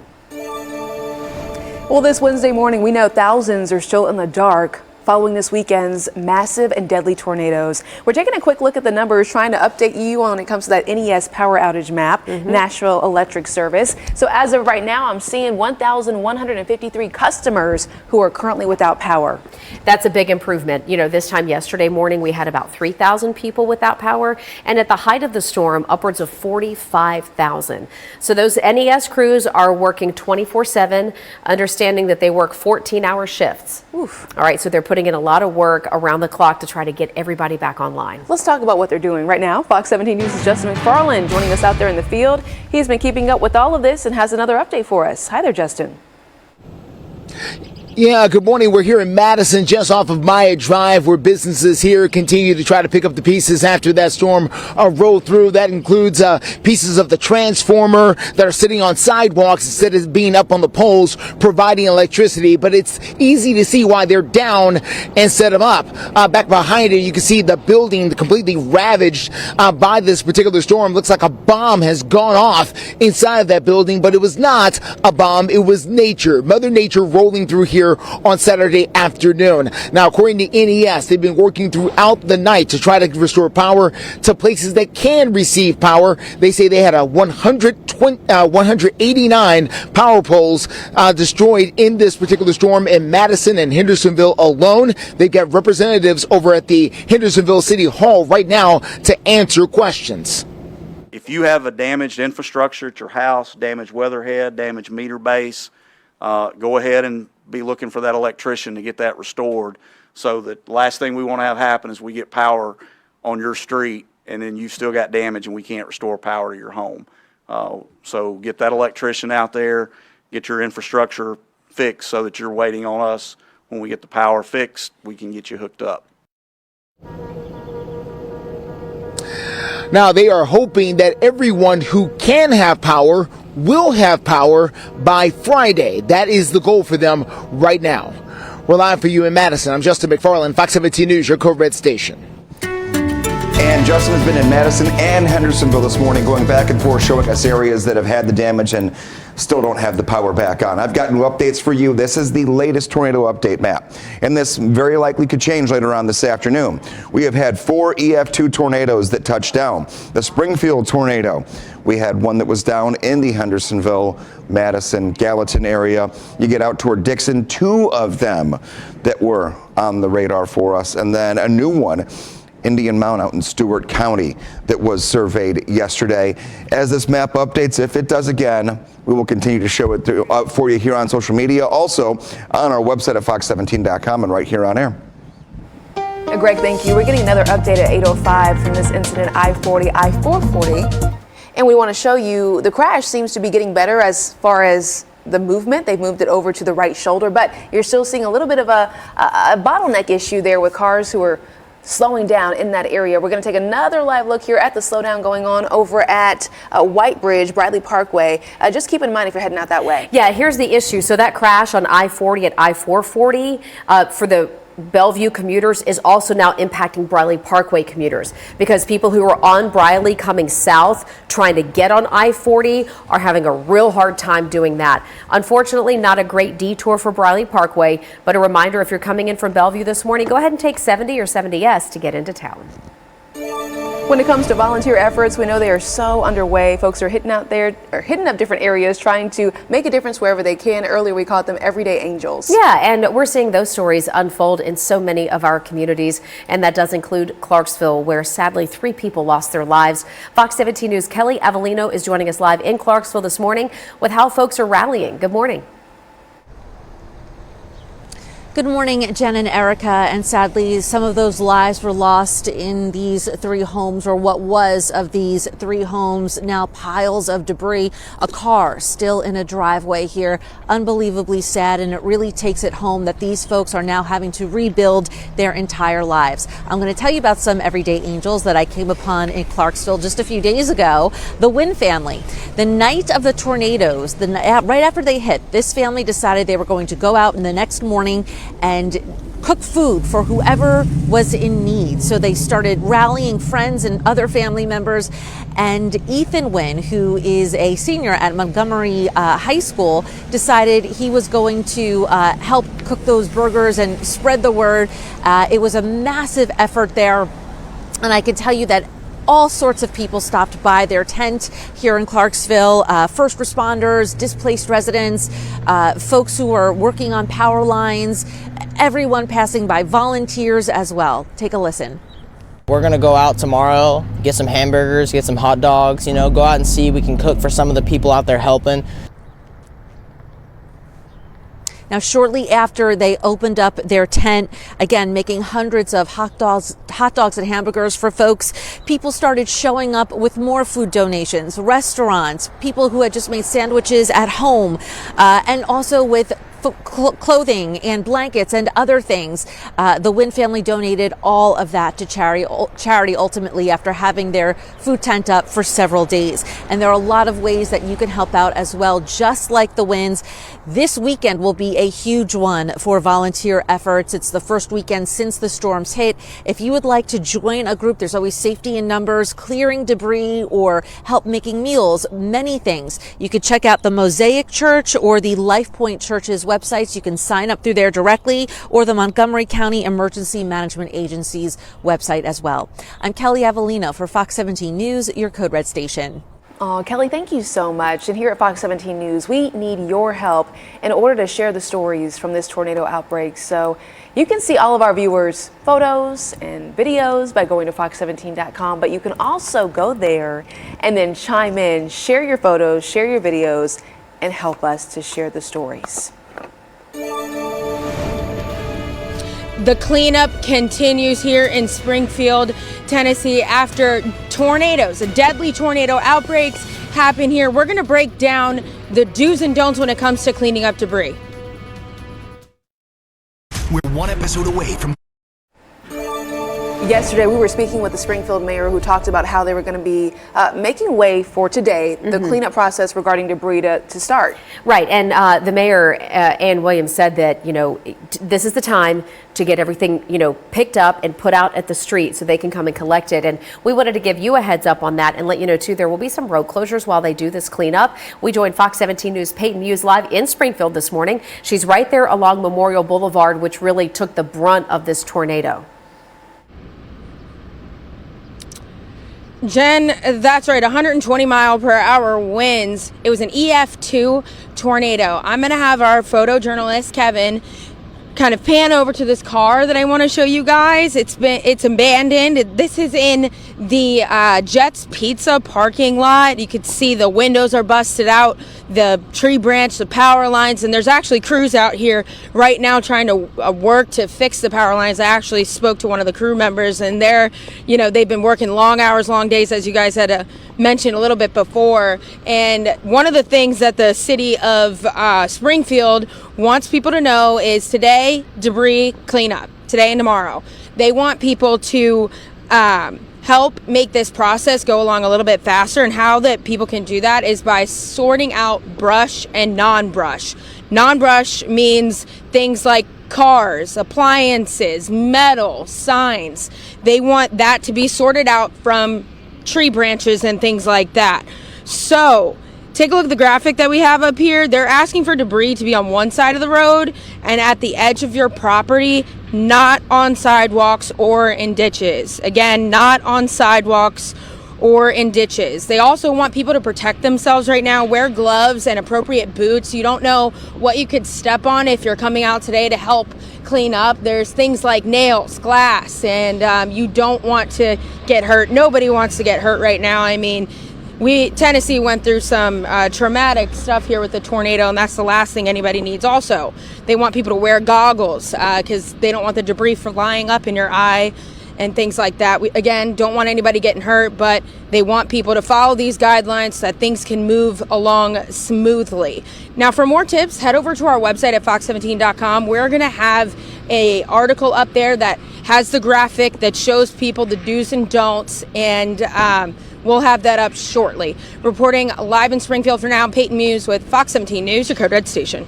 Well, congestion is clearing around the mid-state. That's some good news, but there are some slowdown areas like this one right here, Vietnam Veterans Boulevard, a live look right here. But again, just to slow down that typical Wednesday morning commute. We'll continue following your traffic updates. Stay with us. Going to keep you updating you until 9 o'clock. Greg. And coming up next, right now we're cold. You can see on your screen, current temperatures feel like we're in the 20s and 30s. We'll see how long our dry and sunny spell will help us with the recovery efforts coming up in your forecast. Dan here with Tennessee. At 8:16, Fox 17 News following breaking news out of Antioch. That is where one man is accused of kidnapping his daughter and tasing the child's mother. Yeah, we're talking about an arrest warrant that says Arian Rodriguez was visiting with his daughter and her mother at a home over on Hamilton Church Road on Monday, and that's when he picked the child up and put her in his truck. The warrant says Rodriguez then chased the child's mother and put her in the back of his truck before ultimately speeding away. Rodriguez is now charged with 2 counts of aggravated kidnapping and assault with a deadly weapon. He is also being held on a $100,000 bond. I still have dreams about it at night these couple of days, about the people next door that lost their lives. It's awful. It's going to be hard to move forward for a lot of folks who have experienced the deadly tornadoes firsthand. For example, in Madison, where 3 people died in one neighborhood when the tornado came through Saturday night. And one of those 3 who died in Madison is a child, just 2 years old. Fox 17 News reporters talking with several people at this mobile home park in Madison as they are trying to start the cleanup process. One neighbor telling us his story about the moments that a mobile home flew up into the air and then dropped down on top of another home. And that is what caused those 3 people to die. James Gibson says a mother, Floridema Perez, and her 2-year-old son, Anthony Mendez, died in the trailer right next to him. And he added that a man named Joseph Dalton died. Joseph Dalton lived just 2 homes down. Down in that hole is where I was at. with all that on top of me, plus the washer was on me too. I mean, I know everybody. The kids over there, I just gave them, me and my son gave them his old bike, and a couple of days before that I gave them a helicopter to fly because they were. Man. Well, Mr. Gibson did tell us that he is grateful to be alive, and he and some of the neighbors have set up a GoFundMe for a memorial for that 2-year-old little boy who died. And this morning, Fox 17 News has put that information for you over at our website, fox17.com, if you'd like to go there and contribute to that GoFundMe account. And several groups across the mid-state, Jen, are working with those to help make a difference with those who have been impacted by the deadly destruction. So you at home can help out some of those individual families who lost loved ones during the tornadoes. Right behind me here, we're showing you here on your screen, fox17.com. That's our homepage. We have set up several different links that help you connect to the charities and those GoFundMe campaigns. 8:19 our time right now, and taking a look. This is that recovery process, and thankfully we're all clear when it comes to any code red weather. We're keeping the arrow right there for the rest of this week into the upcoming weekend. Do not worry about anything when it comes to raindrops until Sunday. This is our weather pattern. It has settled in, and it's going to be at least a good thing when it comes to afternoon temperatures in the 50s. The mornings will still be cold. Right side of your screen right now, we're in the 30s, so we're better than we were yesterday morning, but definitely still cold. You still want to have the winter coat. I'm going to show you your 7-day forecast right now and see how long this dry spell will last and how long we're going to hold it in the 50s. This is good weather. We need it after this past weekend. 55 today, 57 degrees tomorrow, 58 will be our high temperature on Friday, and then we get our way all the way into the weekend again before we have our chance for rain that will come on Sunday. And it's a very small chance. It's been going down, and our temperatures at night will get a little bit warmer Friday night and Saturday night before we dive back into the 20s to lead into next week for low temperatures. Greg, thank you. We have more breaking news now in steer clear traffic. Another crash just reported. This is on the South Loop in Nashville, I-40 at the 2nd and 4th Avenue interchange. This is a real tricky split right here, just south of downtown. You can see the right shoulder, the far right lane, and then that next inside lane all shut down right now. TDOT and police all on the scene. This is I-40. This is in the westbound lanes. So, for example, if you were trying to take I-40 to come into Nashville from east of town, right, and then you follow that that southern loop around downtown, this is where you're going to run into it. As far as detours go, like if you were coming up from I-24, you could jump over on 440 and come up to Nashville that way. If you're coming in on I-40, you could take Elm Hill Pike to get into downtown. Well, as the holiday season continues, families across the mid-state are now celebrating events that you can look forward to and how you can get involved with those events. All of that just ahead here on Fox 17 News this Wednesday morning. This season, cozy up with. Welcome back. 8:24 is the time. We want to let you know, Fox 17 News, we are teaming up with the Salvation Army to help those impacted by Saturday's deadly tornado outbreak. To donate right now, scan the QR code that is up on your screen or go to fox17.com. We have all the details easily laid out for you right there on the website. All right, this morning, Fox 17 News is working to help share some events that could bring a little bit of positivity into your life, getting closer to Christmas, of course, and still a lot of events that you can enjoy across the mid-state. For example, Spring Hill had to reschedule their Christmas parade because of severe weather. So the Spring Hill Christmas Parade will now happen this Saturday at 5 p.m. And then from the Williamson source, 'tis the season to shop for gifts and all of those holiday goodies for your friends and your loved ones. Maybe you're trying to make a donation. Okay, so there is a holiday market that you can look forward to visiting. Holiday market's going to be at the factory, the Franklin factory. It's this weekend. I'm going to be out there. You can look forward to some food, some music, shopping. I know they're also going to be accepting donations out there as well. And they've been doing some recent renovations, so it's a cool place to check out. I love the factory at Franklin. Definitely a great spot to visit. it. All right, steer clear traffic right now. We want to bring your attention to one of the biggest issues we're facing, and that's at I-40 at 2nd and 4th Avenue.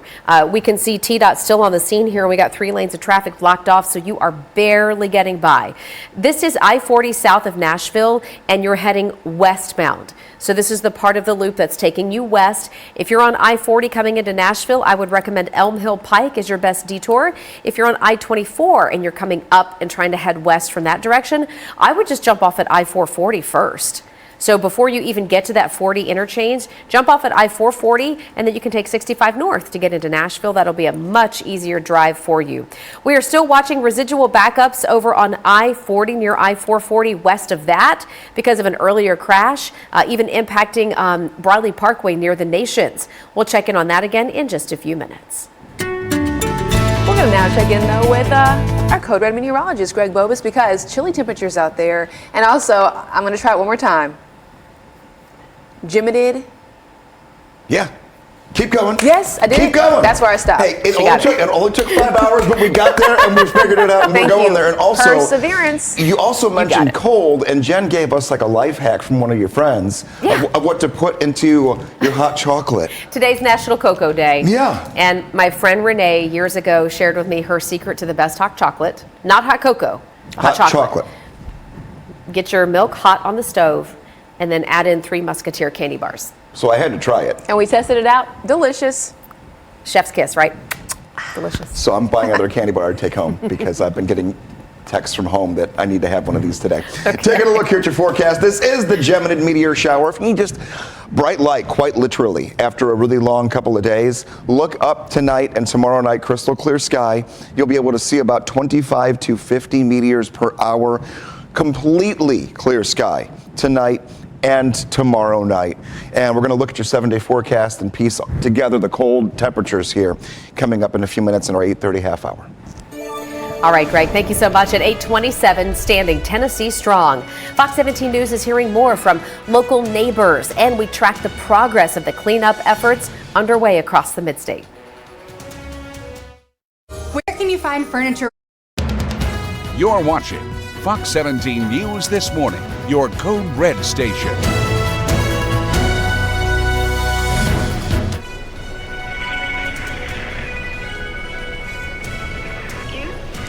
I'm Kelly Avellino in Clarksville right now, and I can tell you the devastation here is absolutely evident.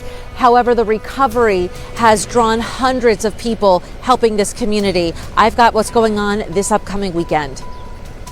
And thankfully, weather's still good for all the recovery efforts. How long we're going to stay dry before that next weather maker does move in and brings in the next batch of rain in your Code Red forecast.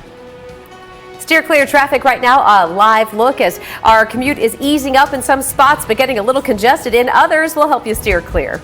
We have a lot to get to in our final 30 minutes here on Fox 17 News this Wednesday morning. I'm Erica Glover. And I'm Jennifer Waddell. We want to say thank you for joining us for Fox 17 News, your live local news source through 9 a.m.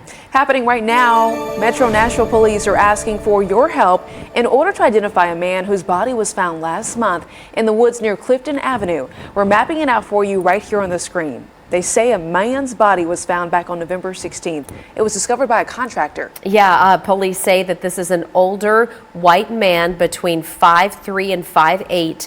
If you have any information at all, please call that North Precinct number. It's at the top left corner of your screen. It's 862-7901.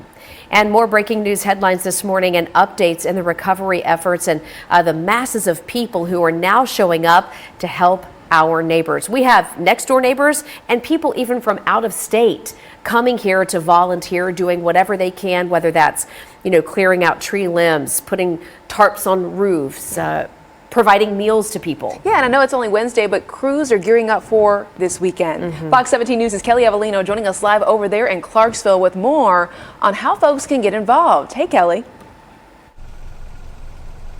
Good morning, guys. We are on Henry Place Boulevard, one of the areas that was most tragically hit here. You could see what's left of several homes on this block that are now leveled. Just absolutely devastating. But as Erica and Jen said, we've got everyday angels, hundreds, thousands of people coming out to this community, helping in the recovery effort. And some of those angels are in the Wynn family. They decided very shortly after the tornadoes missed their home that they were going to, the very next day, gather as much food as they could and cook hot dogs and hamburgers for anybody who passed by.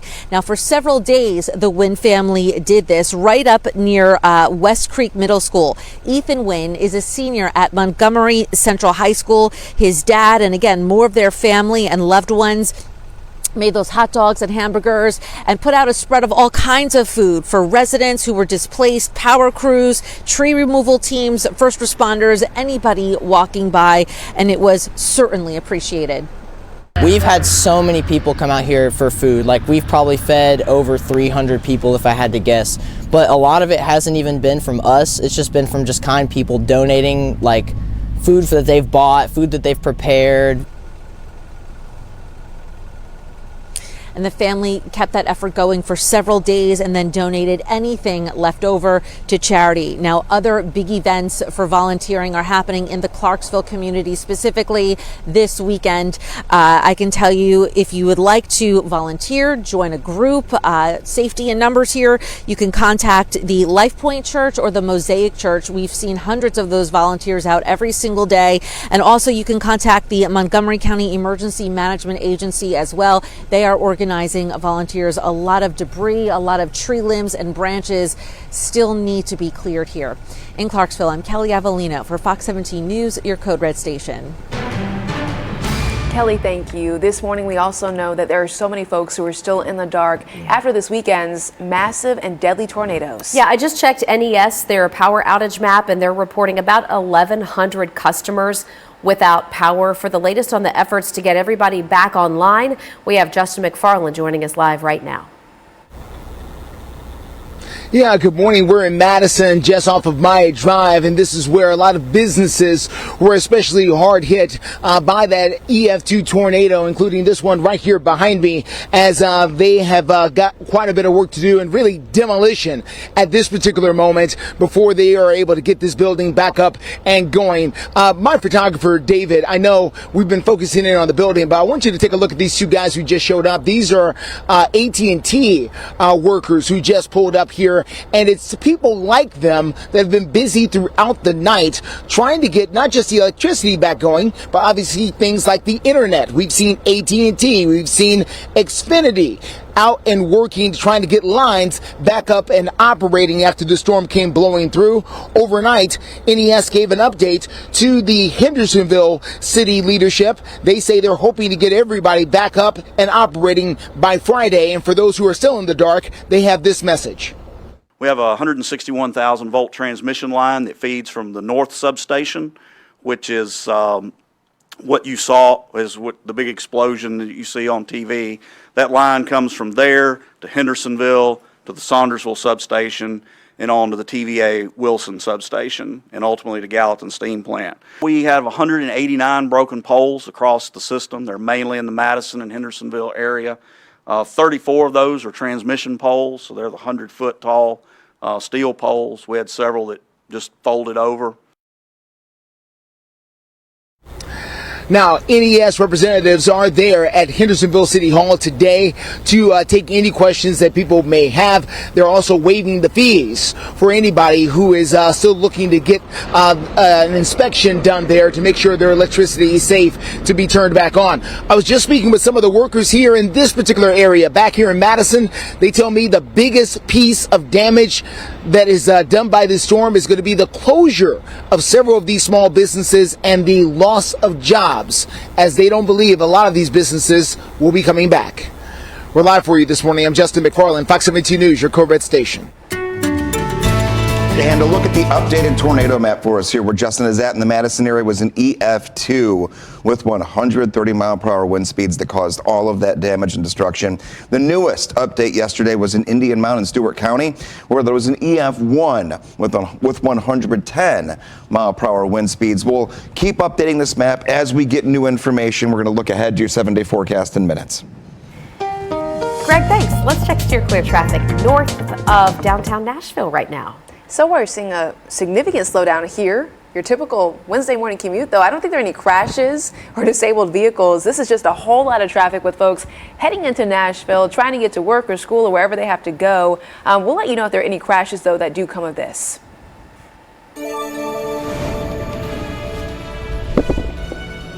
Government officials share tips to avoid scammers after deadly tornado outbreaks. There's a reason you got your last. Here at 8:40 on Fox 17 News this Wednesday, we are showing you that we have mapped out the 6 confirmed tornadoes that touched down in the mid-state on Saturday. So on this updated map, you can not only see the breakdown, but also the wind speeds. Okay, so you can understand the intensity of the storms. We're continuing our team coverage this morning with a live crew standing by in some of the hardest hit areas, including Clarksville, Hendersonville, Springfield, and Madison. Yeah, and we also want to make sure we mention Dickson. You know, Dickson County ended up with 2 tornadoes. So just praying for everybody that's in the middle of recovery efforts right now. And we want to put out a warning. It's coming from the FBI. FBI agents are now saying, here in our area where we have so much damage, we have got to be on alert. Right, be aware that there are scammers out there who are going to try to convince you to pay them money to do work that they may never do. Fox 17 News' Peyton Muse joining us now in Springfield with more. Now, some of those organizations, guys, that the FBI is warning you about is charities and contractors, but I have to step out of the frame right now, and I want to show you what I'm seeing here at the Waverly. There is a truck that looks like it was being serviced.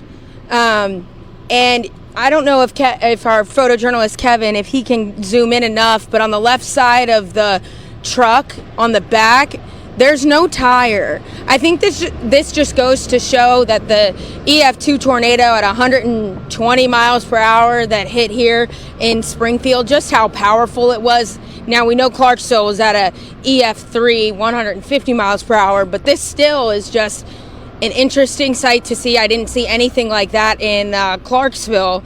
I had to share that with you guys. But also, yes, when it comes to tips, the FBI, they want to make sure that people are being extra careful when it comes to organizations with similar names, copycat names of big reputable organizations. Question it. Think twice before you sign any paperwork. If you're wanting to donate as well to charities, do not give them cash. Do not give them gift cards or wire transfers. Use a credit card or checks. That way you can go to your bank and notify them if you do think it is fraudulent. The FBI also wants people to vet out contractors before hiring anyone. Check the Better Business Bureau, check their licensing. And another tip, you can also look on the Federal Trade Commission's website to dig into the track record of certain organizations. We'll have a list on the other additional tips that the FBI has on our website at fox17.com coming up a little bit later. Reporting live for now in Springfield, I'm Peyton Muse with Fox 17 News, your Code Red station. Peyton, thanks for checking in now with your Code Red weather update. Greg Bobe has stepped out for a second, so we're going to cover the feels like temperatures and the wind chill right now. Woo, frigid out there. 31 in Murfreesboro, 35 in Nashville, and then 34 in McMinnville. Good morning to y'all out there. I mean, grab your jacket, grab your gloves. You're not going to want to leave the house without that today. Let's check steer clear traffic. Good advice, Erica. Right now, we're going to go west of town. Well, actually, we'll get to traffic here in just a minute. First, let's talk Titans, savoring that win. Right? You don't want to let that one go. And hopefully it's good fuel for this Sunday. We're going to take a look at the positive signs from the Titans and what we're looking ahead to next.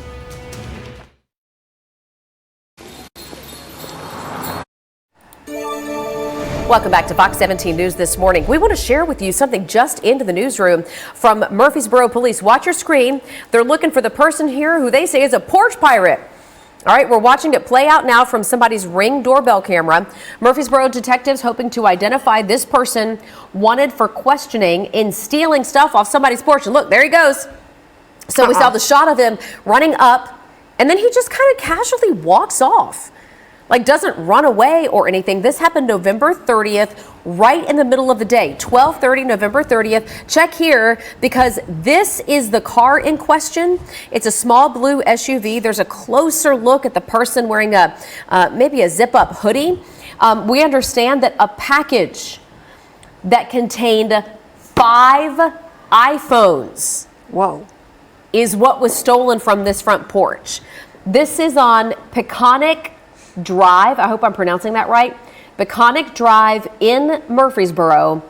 5 iPhones in that box that police think that guy right there stole. So if you have any information, please call Murfreesboro Police.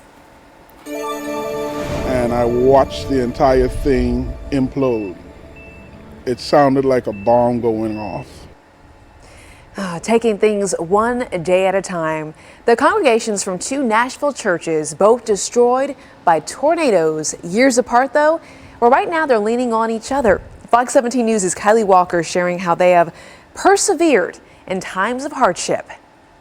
This church right behind me in Germantown was destroyed by the 2020 tornadoes, but Reverend Vincent Johnson was able to let these members congregate in his church in Madison. But now here we are nearly 4 years later, and that Madison church was destroyed by tornadoes this past weekend. So now this church is returning that same exact favor. This is what Mount Bethel Baptist Church looked like nearly 4 years ago. Now the church was led by Reverend Jacques Boyd. Now, his good friend in Madison, Reverend Vincent Johnson, tells me that he and his team helped clean up the debris by hand.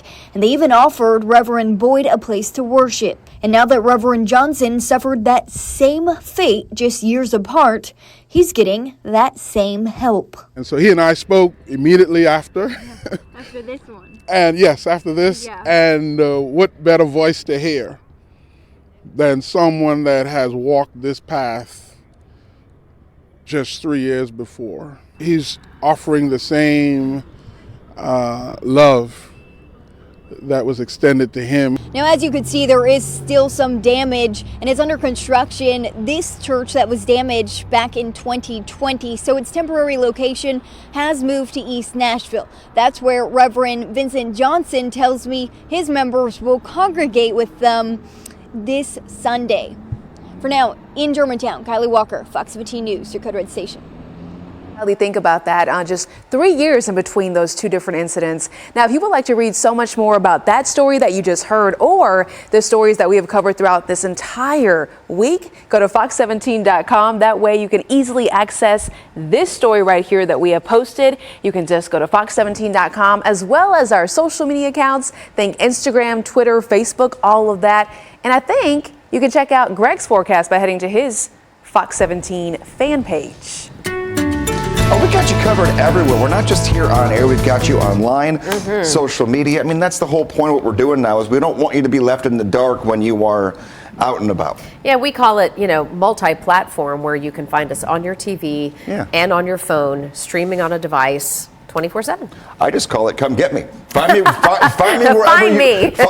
wherever you need me, and we'll be there for you. Taking a look, we're going to go straight to the 7-day forecast to give you a look at what's coming ahead for us, which is all good news when it comes to temperature. 55 degrees this afternoon, 57 tomorrow, 58 on Friday.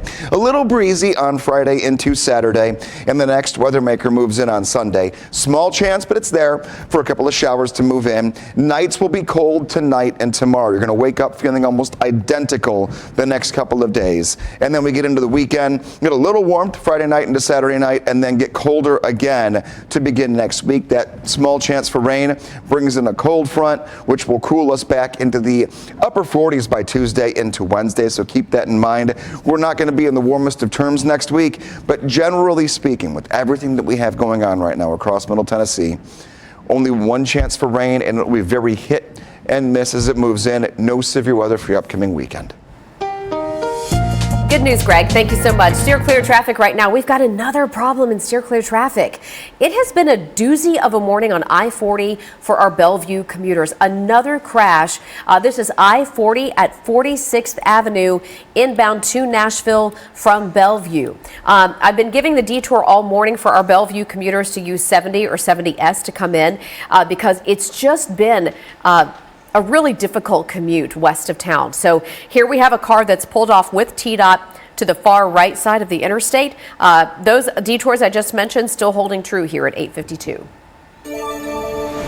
Coming up on Fox 17 News, we are going to update you on the search for a man who took off and left this scene, a deadly crash over in West Nashville. Our clients are never just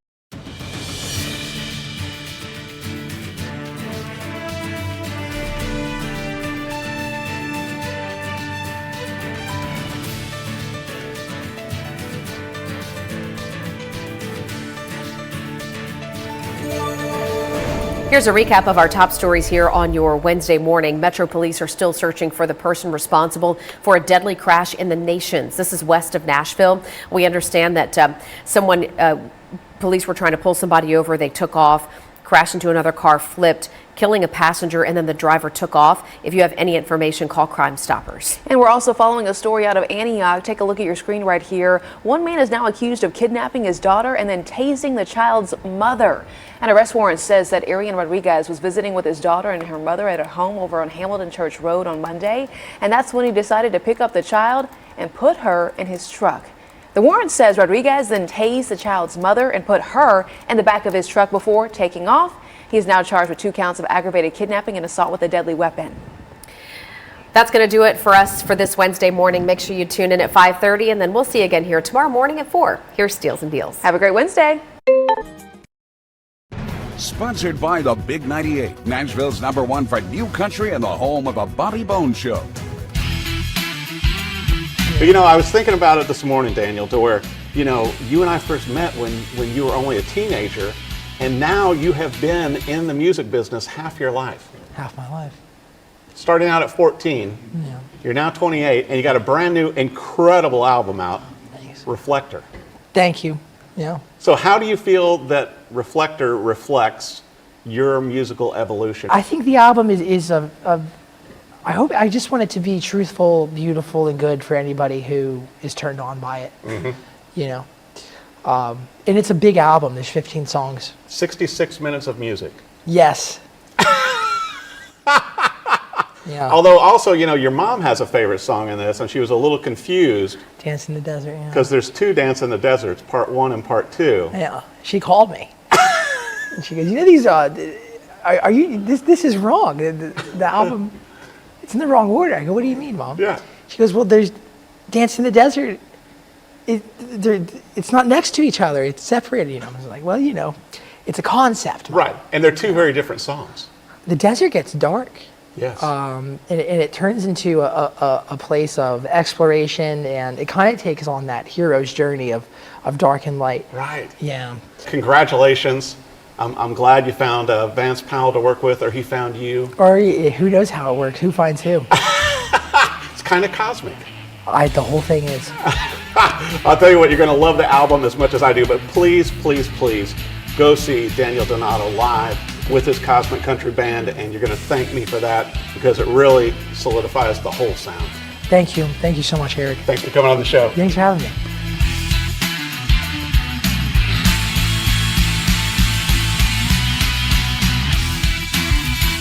Sponsored by the Big 98, Nashville's #1 for new country and the home of a Bobby Bones show. The following program